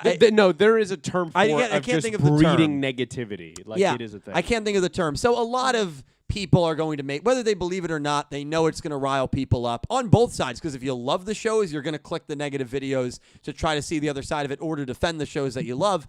And if you don't like the shows, well, people are going to love that because it's like, oh, here's someone who also hates Rush and hates Sevens. So that's why you get videos like that. Yeah, I don't even watch, negative anti-videos. I never have. I just think they're silly. All right, hang on. And a lot of them are Space Cowgirl manufactured. Donated $10. Okay. So you know what's coming. Okay, yeah. Space Cowgirl commented, "Why let her rip Aura?" Okay, I'm gonna rage bait is the term. Seraphim, so thank you. what the Seraphim. origin of the beginning of that with the letter Y is Aura in the chat, and she said, "Type Y if you want me to hit Dylan." Okay, And you can go ahead and hit me Careful. as hard as you want. No, if I hit you hard, I would actually break you. So I'm using this. Okay. It's okay. There you It's go. not a pie. Oh no, I meant with the. I didn't mean to punch me in the face. I meant with that. All right, thank you. You said it. Jesus. You said it. Can I get a hit? No. Yeah, we're not. yeah, we're on there's the your back hit. porch, relax. Space Cowgirl, thank you for allowing. Hey. Thank you for allowing her to beat me up. I appreciate it. He's never allowed back in my house. C. Sanadvan, thank you for a $2 donation. Crack Theory, first episode of the final arc, episode 91. Otis comes out of the hyperspace, looks at the camera and says, "You know what's more impressive than jumping 20 feet? Jumping into another dimension." Takes the mask off, and he's Spring-Heeled Jack. Oh my! C. Sanadvan. Oh my god. I'm gonna, That is incredible. Wait, rereading it? What? I think I'd have to retire. I mean, that is... Yeah, that you're is... out of a job. Yeah, that No, is just... after 6 days, Seesaw you take over this channel. That is leaps and bounds better than anything I would have expected. Hey, Yeah. hey, cut it out. Get out. And then you can say Spring-Heeled Jack was in front of us all along. He was inside of my door the whole time. Exactly. Oh, man, it's a wonderful world. Thank No, you it's so not. much, C. Sanadvan. That was genius. That was great. Thank you. We got for the $5 dono. from Max. Thank you, Max. Max said, "So do we want Yu-Gi-Oh! 9 to be in the same universe and just a different plot, or the usual completely different universe thing Yu-Gi-Oh! Does? I kind of prefer the latter." So I'll be honest with you. I'm coming to make an announcement. You There's have going to a be new definitely some follower. disagreements here. Or kind of already gave her take on it. She wants Yu-Gi-Oh! 9 to be completely removed from 7's Go Rush, everything. New. I like the continuity. I get the angle and the debate for wanting things fresh, because then you can have, characters from other shows steal the spotlight from your original characters. Also, I thought it was a little lazy what they did with the characters in Go Rush, where they based them off the of the same. 7's Yeah, yeah. characters. Asana to But I Asaka, think it Roman makes to sense Rovian. in It the- does make In the sense timeline terms. in the timeline terms, yes, but lazy. that's something that I'd like to Yep. see not be there. Yep. But if this show is like 50 years in the future of 7's, and maybe like minor characters of 7's like kind of showed up or were referenced Old to, man Yeah. Yuga. I think that would, well, that's a Get it. major character. Come on. I think that would be cool, but I think as Max prefers the latter, it just Yeah. being completely different. I know Aura feels that way. I 'Cause I think it's like I think if it's fair. Once you make it a trilogy and you make it 6 years long, you are asking your viewers to watch what is essentially 350-ish episodes. Yep. To get the entire story. Yeah. Very fair. And like a lot of people started watching Go Rush because they thought it was a new Yu-Gi-Oh! Like it wasn't. Yeah. The thing is though, the thing with Go Rush is that it was advertised as a new Yu-Gi-Oh! Yep. And as we all are used to, a new Yu-Gi-Oh! Means new characters, new setting, new plot, new universe, and that didn't happen. Now, if I feel like if Go Rush was advertised from the start as, hey, this is a continuation of 7's, and not just like and I don't mean the twins having the Odo last name, Right. like because they didn't say anything about it. They're just kind of like, oh, I wonder why they have the Odo last name. It's like, yeah, I wonder too. Yeah. Like, I wish they told us from the beginning that this is what Go Rush was going to be, that it was going to contain elements of this. And then I feel like it would have gone over a lot better. But like as it stands, a lot of people got into Go Rush because it was a new Yu-Gi-Oh! It was a new starting point to jump in. And then to go halfway into this new series and be told, actually, the stuff from the previous series is also extremely relevant, and you need to watch all 92 of those episodes first before you really understand what's going on. Yeah. I don't like doing that. And like this is even from someone who's been watching 7's like since week 1. Yeah. When you sub it. I mean, like Yeah. I didn't sub it since week 1, but I've watched it. I watched it like as it aired live in Japan, episode 1. I had good feelings on it, but anyway, that's not the point. It's just if Yu-Gi-Oh! 9 is to be a trilogy, if they decide to go that route, I wouldn't like it, but I would want them to tell us up front that hey, this is connected to Right. Go Rush and 7's, because like I don't want to recommend Yu-Gi-Oh! 9 to people. Like I had recommended Go Rush, only for us to go halfway through the It's a show lot of and be like, legwork. hey, actually, you should also watch all 92 episodes of 7's, because Yeah. it seems like that's what's happening now. Well, Marvel is kind of facing that right now Yeah, with all their it TV is. shows. Like Yep. like the Marvels is the new movie coming out, but like you kind of needed to watch WandaVision, you needed to watch Ms. Marvel, and like to understand like everything. It's not even Yeah. just the movies at this point. So that is one of the I guess, issues with having it be a trilogy because you're almost kind of gatekeeping fans unintentionally. Yeah. Because you need to. Exactly. So I do get that point. No, I get it. I- I guess as someone who knows that I've been watching, I like the Yeah. immersion, but I get that it's not the most welcoming for. There's a lot of people that don't even know Seven's ended. Yeah. There's a lot of people that Yeah. don't even that think The this is the leaker, same yeah. show. I think that if they're going to do a continuation, like I don't think a trilogy would be the smart play for the show. I actually think if they did the show in couplets like they did 7 and 8, then you do 9 and 10. It could be kind of the bridge style of 2 shows tied together, 2 years of each show. So it's kind of like a one anime for 4 years instead of one show for 3 years. Yeah. Right? So you get a little bit longer time with these characters, maybe with new ones, and only like in this one, certain ones come back like Yugioh, but you're not going to get everybody.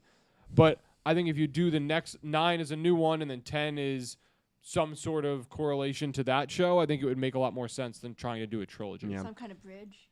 What? Some kind of bridge. What they've told us at these events, whether it's pre-promotion or during the promotion, or brought up obviously that they did not mention that Go Rush was going to be tied to Sevens really in any way. Said it was a Yeah. new Yu-Gi-Oh experience.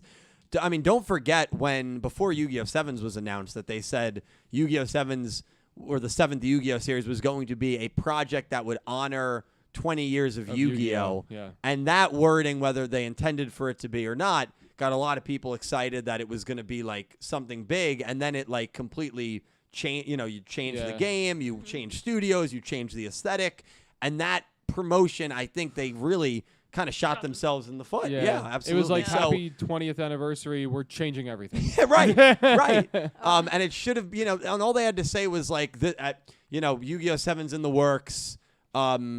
Things will change forever. If you say something Yeah. like that, it's like Yu-Gi-Oh! okay. changes forever. Yeah, Done. And then you look back on it, it's like, oh, well, they meant Yeah. it literally. But Yeah. to say it honored the 20 years of Yu, it didn't really They feel even that way. honored the Kazuki Takahashi during Jump Fest. Well, that was another thing. I mean, they didn't have anything for. Yeah, so I don't know. Their promotion. That's why whatever they announced at Yu-Gi-Oh! 9, you do have to take with a grain of salt because you just don't know. Well, Dill, you did marketing in college, right? that was my maybe major. maybe you could be the marketing Nah, lead I for I mean, Yu-Gi-Oh. I got 2 great video ideas for you if that happens. What's that? It's 30-minute recaps of 7s and Go Rush. So people who don't want to sit down and watch Yeah, I've all thought about doing 92 those, or yeah. 102, Oh, 104 episodes, yeah. they can sit down for 33, 35-minute video and Watch go, it like a podcast. boom, yeah. here's Yeah. the main points of the show, so they're caught up. Yeah, I've wanted to do those videos. It's like the They One just take a Piece while to stuff script, but for yeah. One Piece.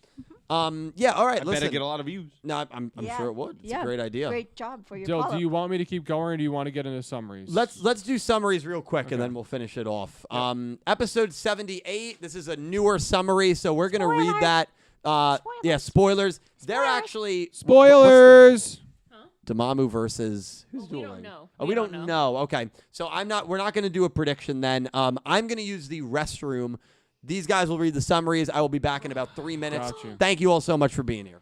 All right, I A guess preview while for you're next gone, I'll read the summary here. We Read got it. episode 78, Idiot Moment 88. It's early in the afternoon, and Udius is taking a leisurely walk with his friends in the park. But then, Chupataro suddenly shows up and demands Meeg-chan to be returned to him.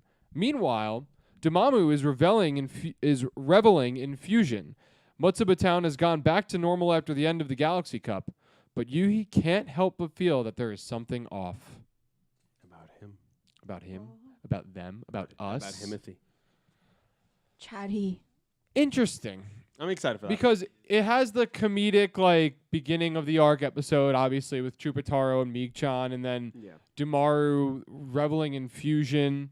But everything's back to normal, but Yuhi senses that there's something off. So I feel like it kind of continues literally where we left off, with Yuhi being like, huh? Like at Yeah. the end of the episode. So I do think that his off is not going to be about him being controlled by the dark. I think that's the tease there. It's like it's going to be something else is off. I don't think he knows it himself. I mean, even in that moment, I don't think because for him to know right away, I feel like that's not the way they want to start the arc. I mean, I could be 100% wrong, but I just think it's one of those things that like it's something else. They're just making you think he knows already. Like that's how I read it. But again, I'm just reading like that. I think the way I read it is that that Yuhi feels there's something off, but like not with him Yeah, specifically, yeah. but like with everyone else.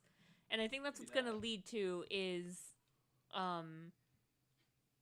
some sort of like a realization that he's in some sort of illusion world, maybe. Maybe a moment of realizing, that was too easy. Yeah. Like, what happened? Like there? everything's going too correctly for me. Everything's going too right. Tis a dream. A dream.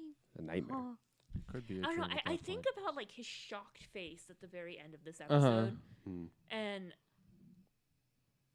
I don't know. It just reads to me like he's waking up from something, and it's like, or maybe waking up in something else, not from something, but in something else. He could be in that mirror world side. Yeah, I mean, this is just a summary, so Who knows? Who knows? Who knows? Yeah, we're just theorizing off what could possibly happen. Yeah, it's a new arc. There's a there whole only new. number?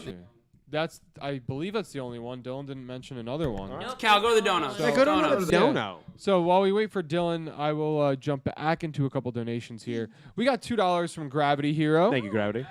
And Grav said, I love seeing Yuhi do Phaser and Zuijou's chants. I think when we were doing the reaction, that's what we said too. Like it's great. really, it's really cool to see like one character do another character's chant and just kind of. Yeah, and then and it was like Zuijou's and Phaser's themes playing in the Yep, it was background. great. It was, Yeah. All it great was themes. so hype. And it was great too watching Zuijouh watch his son win the duel.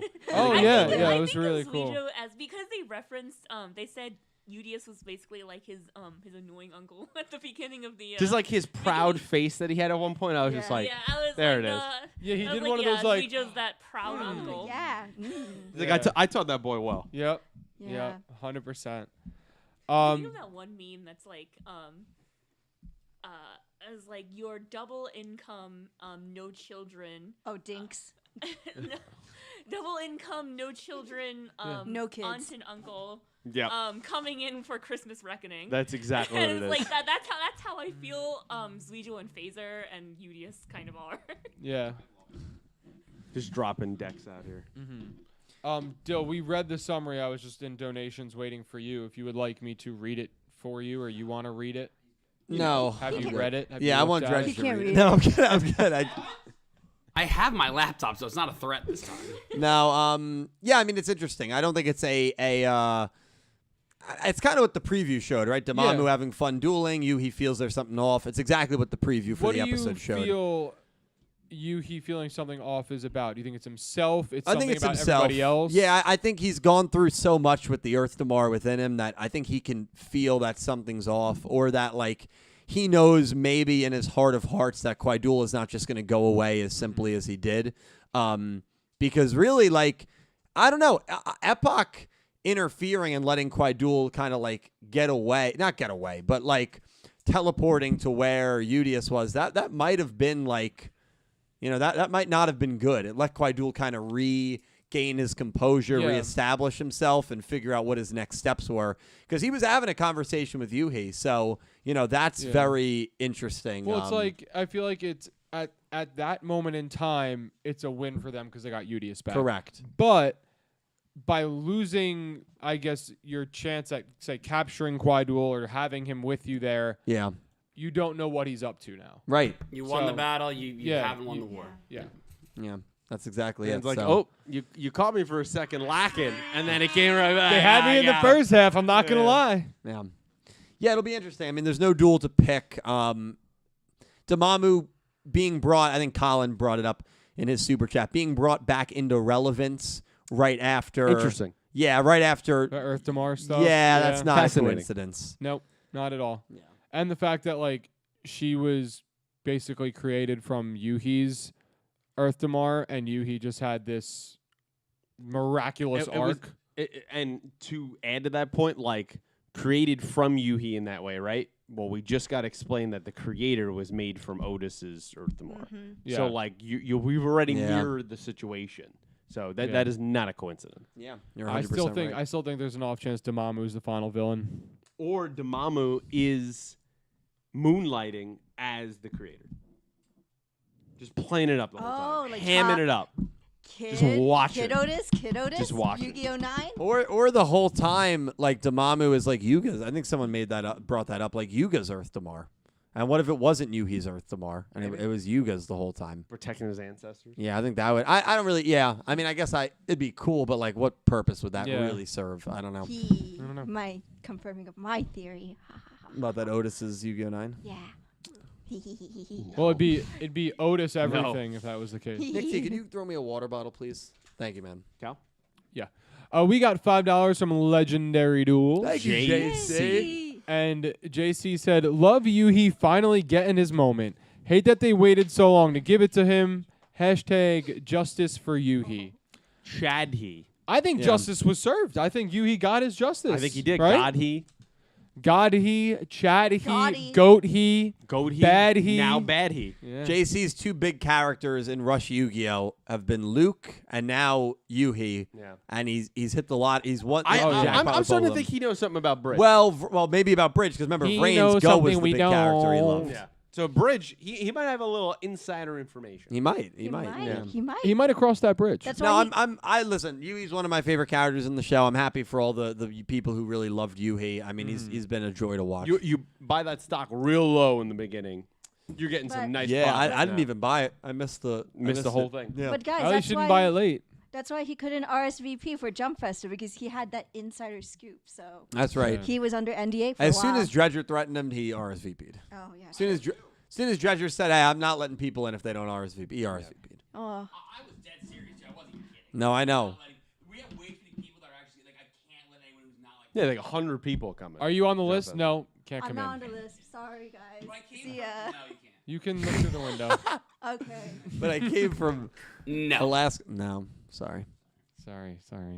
We traveled 3 days. Not on the list. I think the only person that would really argue me is X Slayer. It's the only one that would be like, nah, I'm coming like in. we're But, gonna but, arm but wrestle. if X Slayer actually showed up, you would, I think, come downstairs and say, "Hey, a guy's out here. He's saying he's X Slayer." I'd come up and Oh, you'd have to. You'd have to.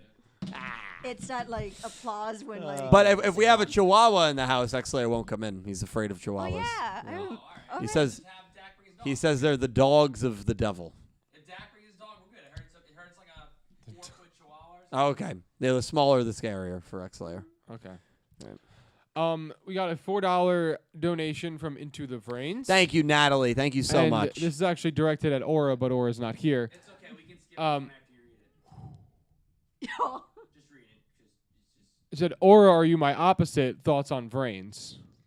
Well- doesn't like brains, I'm pretty sure, right? Is that like a fact? Aura has mixed neutral feelings from what I remember. She's not a Yusaku. I know she, yeah, because she loves, I think, Revolver, Soul Burner, and I. It's She just does. Yusaku she wasn't a big fan of. But we'll ask her real quick. She might to have just been give part her of one of thoughts. those I tweets in season 3. She might have been part of that. We can ask her about that. Thank you, Natalie. We got $5 from Ice Aiden. Ice Aiden. Dun, dun, dun, dun, dun, dun. Under pressure, looking down on He's me. just getting it all out. Sorry. He's letting Sorry, it no, out. my apologies. Well, This is my last stream for a while. Yeah, exactly. Hello, Yugi gang. I thought I was going to miss the stream today. Glad I made it. The you made outcome it. was predictable, but I mostly liked it for the mystery. By the way, speaking of mystery, the one thing we have not talked about, the very Mystery first girl? shot of the episode, the mystery girl. There she is. Who is she? She's the mystery mystery girl girl. in a mystery world. So we've got no idea who this character is. Dredger called it in the watch along. Dredge, turn that on. I want to know your thoughts on the mystery girl. I just, she's relevant. Like, we hadn't seen her in like a couple episodes. Like, I was shocked it was the first thing we saw. I thought it'd be some background at some point, but for her to be in that first shot, they're making sure you're like, wait a minute. Where'd she go? What'd she do? So again, and I think Pete said it best. Like, I think it's like a spy thing at this point. I don't think she's like main, but I think she's gonna all of a sudden come out as like, oh, like with information or something, kind of like a Soraka, like one of those robot characters. But again, her being shown again, it's the exact same character. If it is background and I'm wrong. But like again, it's something like we hadn't seen her. I knew that they're trying to keep her relevant. So just interested to see where we go. We got what, 30 episodes left? 26, 27? 25. So I've been saying 102 episodes because I've just been doing Sevens' runtime plus 10 for the COVID loss. So I've been projecting 102. So with that, you probably say we have maybe a 12 and a 13 episode arc left, and then we're at the end. Yeah, She's a that's what I do. mystery. She's the miss for me. Sorako is still lingering out there. There still are some mysteries here Yeah, that I think we're going to get some answers to very soon. I agree. Which is very, very exciting. I think there's a couple on your end or one. I'm done on my Yeah, end. Lorena, thank you for the $2 donation. No, Otis having a child would make me ask questions about the mother, and I don't need that in my brain. I know Yu-Gi-Oh's history of awful parenting, but no. Lorena, you know better than anyone about Yu-Gi-Oh's history of awful parents. We've seen it. Marek's parents, Kaiba's parents. You could say Yuya's dad a little, kind of abandoned. Yuma's parents a little bit. I mean, you could make the argument. Oh, don't spoil it for me. Well, nah, it's not a spoiler because that's debatable. And also, the parents either end up abandoning Well, their kid they're or just dead. abandoned. Yeah, they're Or just dead. abandoned. Yeah. Yeah. Every time. Oh, yeah, always. So there's a lot of bad parents Except- in Yu-Gi-Oh. Yuga's mom. Yuga's mom. Yuga's mom is Out there. there being And, a mom. and by the way, Yuga's Lorena, I will mom. say this. If Otis takes his mask off and he looks like Ryoken, Revolver, are we blaming Yuga's mom at that point? No. I don't like the He's implication. a good-looking dude. You brought this up last week and you're doing it again. I brought don't it. like I brought it up last week in the sense that if Otis was anime attractive under the mask, Oh, now it's anime people's attractiveness. opinions would change on him like that, Well, like that. I don't know if they would flip flop 100%, but they would definitely look at him in a better light. Meanwhile, and Nick T can attest to this, if Otis takes off the mask and he looks like Professor Kronos, what are people going to say about Otis? The hate is going to be amplified. Oh my God! Get him out of here. Get him out of here. Ew. This guy Who is this sucks. guy? Yeah. Who is Kronos, That's a Crowder, nice Italian teacher sentence. from GX. Drop Get him out the outta boy. Arrivederci.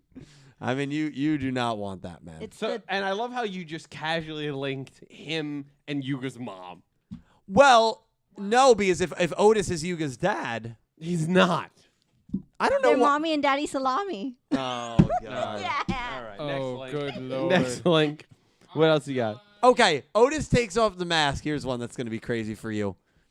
And he looks like Gojo with the blue eyes. And I think people have a Wow. very different opinion on Otis. I know. I It do. still sucks. The Yeah. man sitting next to you to your right is disagreeing with you.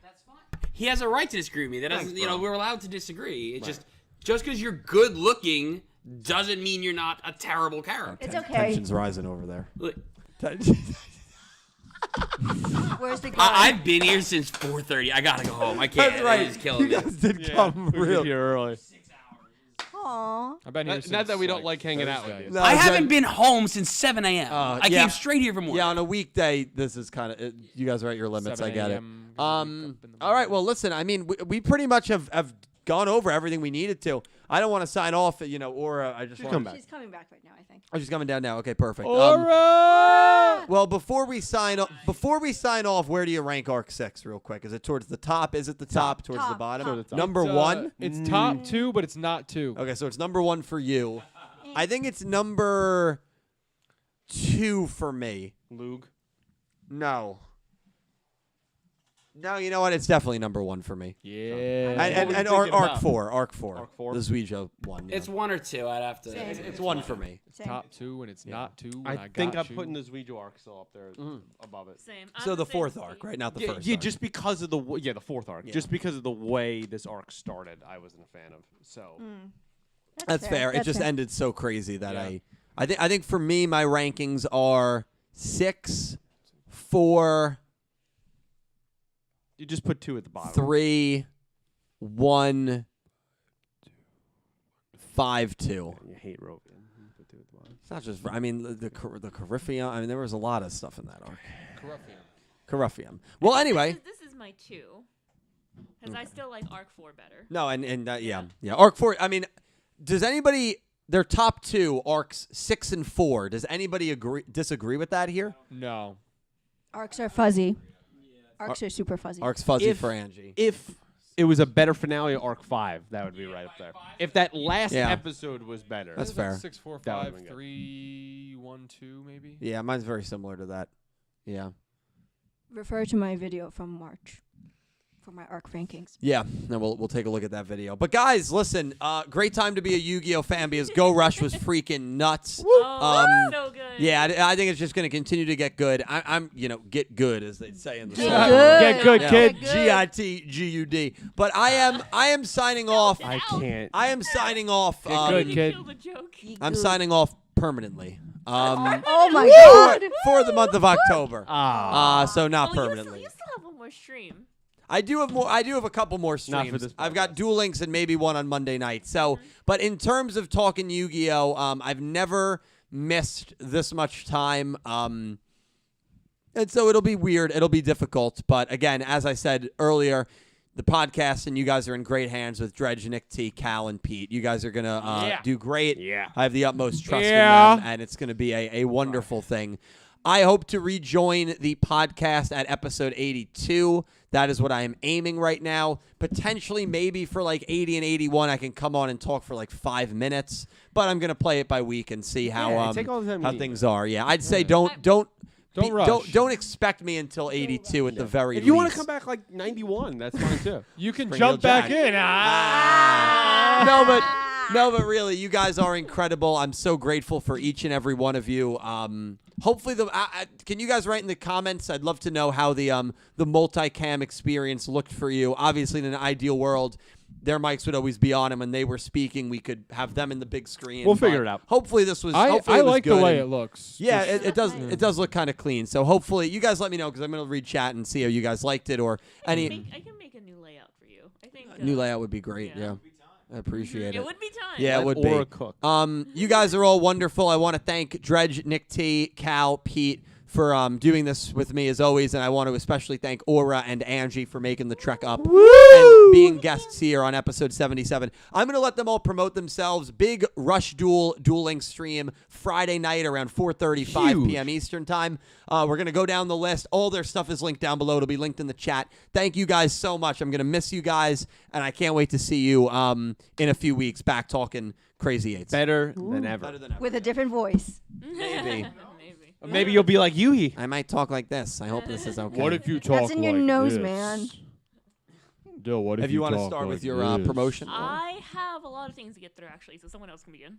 Yeah. How about we go Dredge and work our way back down? Yeah.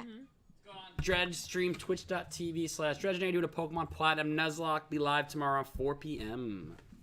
Wow. Okay, that was so There's fast. not. Guy is efficient. TV's That's all you do. Wow. You know? Simple. Wow.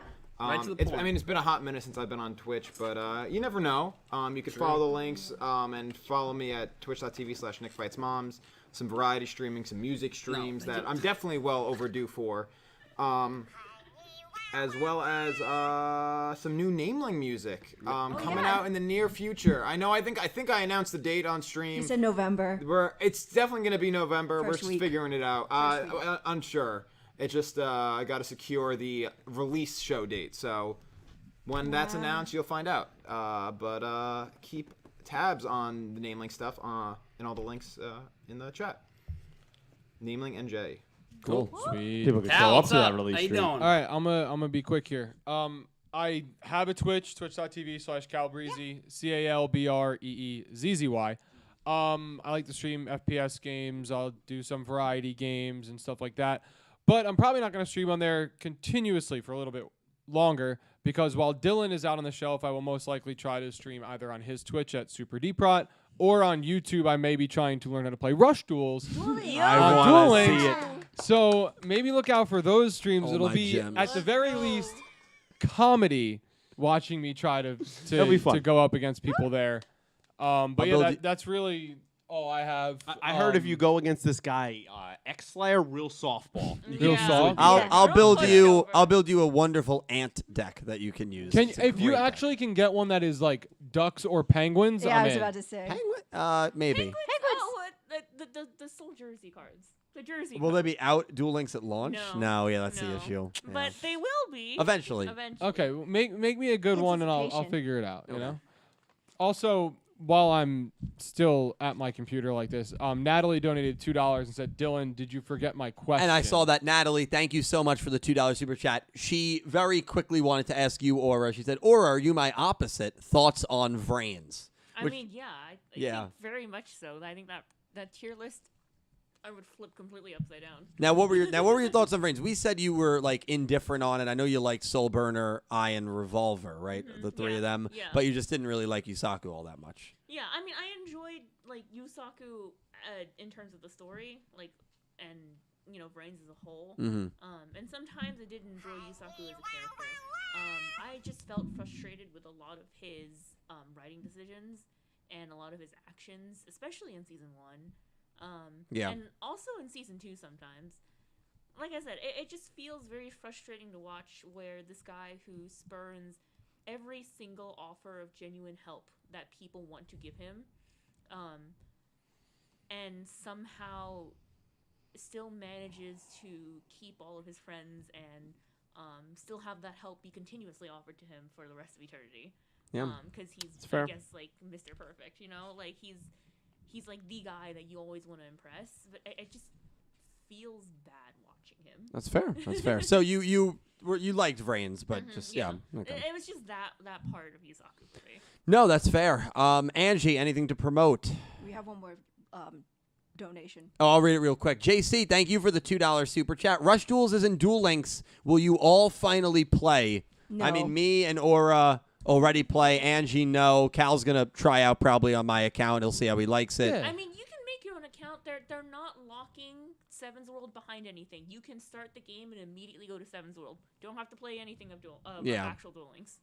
I do have a I Duel Links plan to account. start trying to practice playing it. Judges, I plan to stream it, but I'm gonna let like a month. I gotta let a month go by to like figure it out. Yeah. I really want to actually be like. I'm going easy. in- you I'm know going what out. I'm doing. Correct. You'll like it. Kinda. So. I'm You'll going in like it. fresh, But yeah, so- I plan to see like late October. I will have Duel Links Rush Duel streams. Yeah, you'll like it. Mm-hmm. Judge. You'll Well, like Judge, it. I'm gonna learn on stream while you learn off stream, and then We'll play when each other. you stream, and then I'll we'll come in go and at it. rock you. That's all. Yeah. That's You nice. probably will. You probably will destroy me, but it's I don't know fine. about that. It'll be a fun little banter. We're putting a voice chat, yelling at each yeah. other. It'll be a good time. We can definitely. try to do like voice acting voices. when we do Oh, you're better at that than I am though. A little The bit. boulder.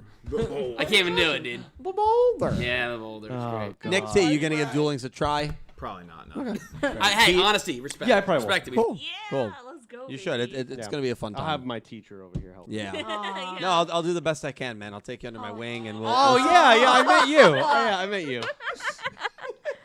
and we'll sort of heights Trying unknown. to steal my student away from me. Oh god. So, what I can promote. Wow, I have something to promote. It's called Dredger's Streams, where I'm a mod, where I make stupid polls. So, come and join me with my stupid polls whenever Dredger goes AFK. Yeah, anytime I go up, I have to like warn the chat, like watch out for Angie's poll. I don't know what it's gonna be. It's always something fun though. I have to give her credit. She makes polls like how many clouds in the sky for it to be a pretty like blue sky. Yeah. No. It's even crazy in that. Like I can't even process the question. Like I don't even know what's happening. It's like, will Angie go crazy? Yes. Right. No. Yes. Question mark? Yeah. All the answers mean the same thing. It's I don't even know how to answer. Or it. one of my favorite Angie polls: if the big Kahuna offers you a coconut from the I sacred was tree, still That's wondering not about even that one, my too. poll. do you crack it open and That's not drink? even my poll. All right, it's getting late. Remember All how right. when It the is getting late. All right, All right, wrap it Pete. up. Yeah. Wrap it up. Wrap it up. Yeah, do a YouTube channel, Clueless Gamers. Haven't done anything over there except I do a podcast, NFL football podcast called First and 10 with my friend Brian. We've been consistent weekly. Every week that's been there, we've been uploading. I've been uploading usually on Sunday mornings, so that will be the same case. I think we usually record on Saturday nights. You will see that up on Sunday morning. So if you're interested in that, I greatly appreciate checking that out. Yeah. Also, tomorrow I'll be streaming over on Super D-Prod. We're continuing our Last of Us Part 2 stream over on Dill's channel. As Calibro said, I will also be one of the people that's probably taking up a lot of slack when Dylan is gone. So you'll Don't see you me usually? mostly on Twitch, probably not on YouTube outside of the crazy 8 streams. But I plan on finishing up Last of Us. You might even we'll see, maybe we'll do 2 streams a week, and maybe we'll mix in a little Miles Morales to kind of build up for Spider-Man 2 coming out next month. So if you're interested in that, check me out over there and follow me on Twitter, PeterCarroll21. Yeah. Sweet. Honora? All right, so I have a lot of things to promote, a lot of things that happened since the last time I've been. Let's do it. Here. Wonderful. So I mean, yes, there's my personal Twitter, twitter.com/OctaveMadely. That's me. It is a personal Twitter. I say this every single time, but it is a personal Twitter. Yeah. Aura said something I don't like. I run a Rush Duel Discord server called The Witch's Kitchen. It's discord.gg/Witch's Kitchen. Like, we have a vanity URL. You can put that in. You're in. What else? Oh, I will probably be on a stream with Kamel from Duel Links Entertainment. Oh, wow, we met the Tomorrow. guy. Yeah. Sometime tomorrow. We're playing it by ear. I have no idea when. I told him I plan to take a little nap, so I guess we'll see. And DLE is going to be hosting probably some King of the Hill stuff for Rush Duel Duel Links. So if you're interested, that's happening.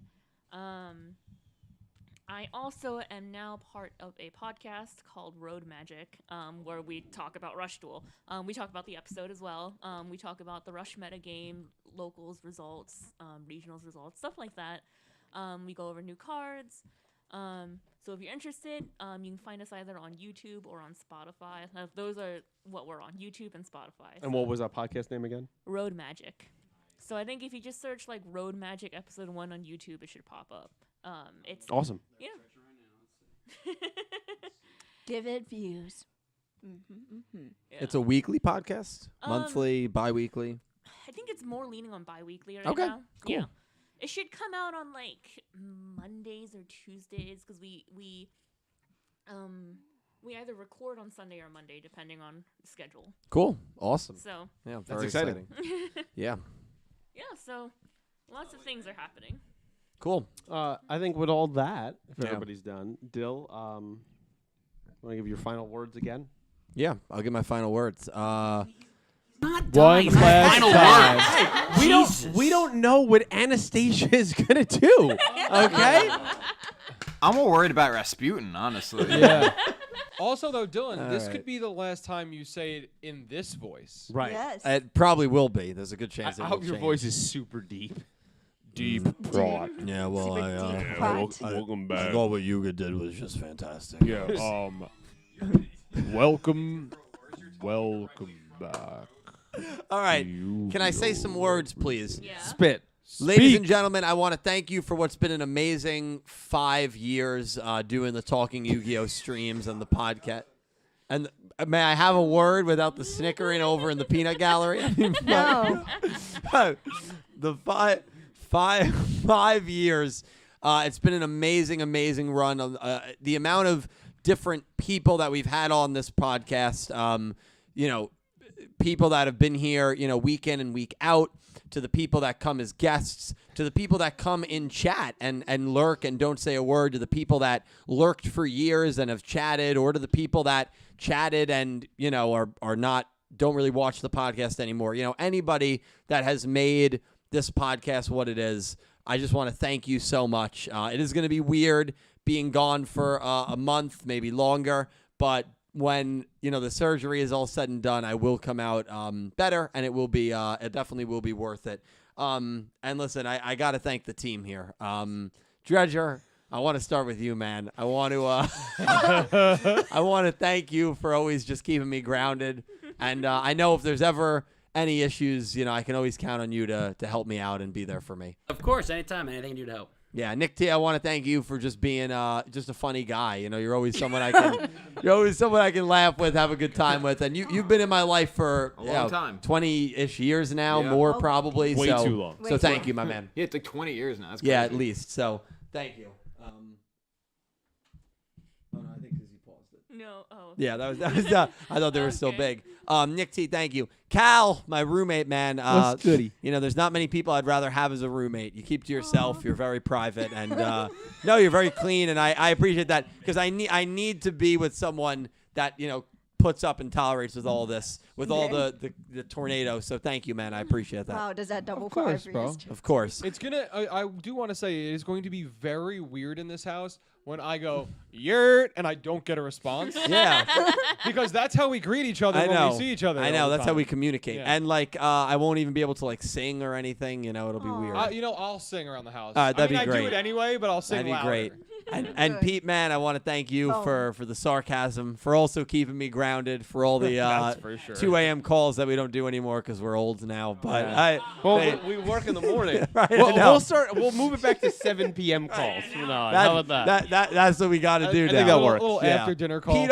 Pete always keeping my theories in check, which I appreciate. Try. Always good back and forth. I like Thank to feed you. the fire. And thank you to Aurora and everyone from the Entame Subs team for subbing Sevens, for subbing Go Rush. Seriously, without you, without them, without the team that does it, we wouldn't have a podcast. We wouldn't have a show. We'd be talking about how Roa found the Sevens Road Magician hot or whatever those subs said. I mean, it was just crazy. And Angie. Bye.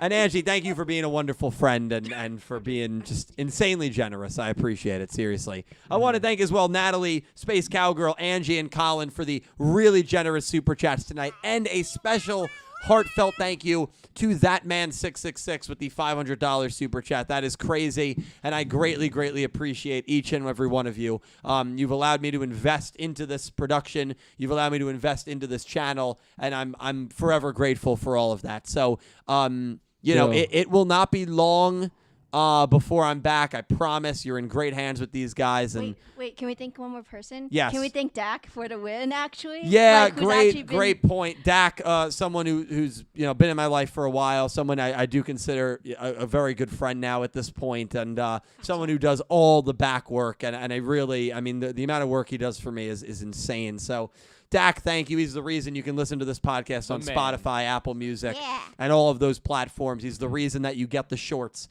on Instagram and TikTok. So, Dak, shout out to him. He's great. This has been it. We got one Read it out. donation. Finish us off. Natalie Into the Brains donated $2. Natalie, you rock. And said, "Thank you for being an inspiration, Dylan." Oh, Thank Natalie. you for being a friend. Thank you, Dylan. Natalie. I thank you. I appreciate it. Listen, if I can bring smiles to just one person, it's all worth it. So thank you. Yeah. Yes. Oh. This has been Talking Yu-Gi-Oh! Crazy 8's episode 77, The Legacy of Chadhi. The Legend of Chadhi. Wouldn't be Dylan without it. Thank you all so much for watching, and I hope you have an amazing day. Take care, Good night, guys. guys. Good night. Woo! Woo!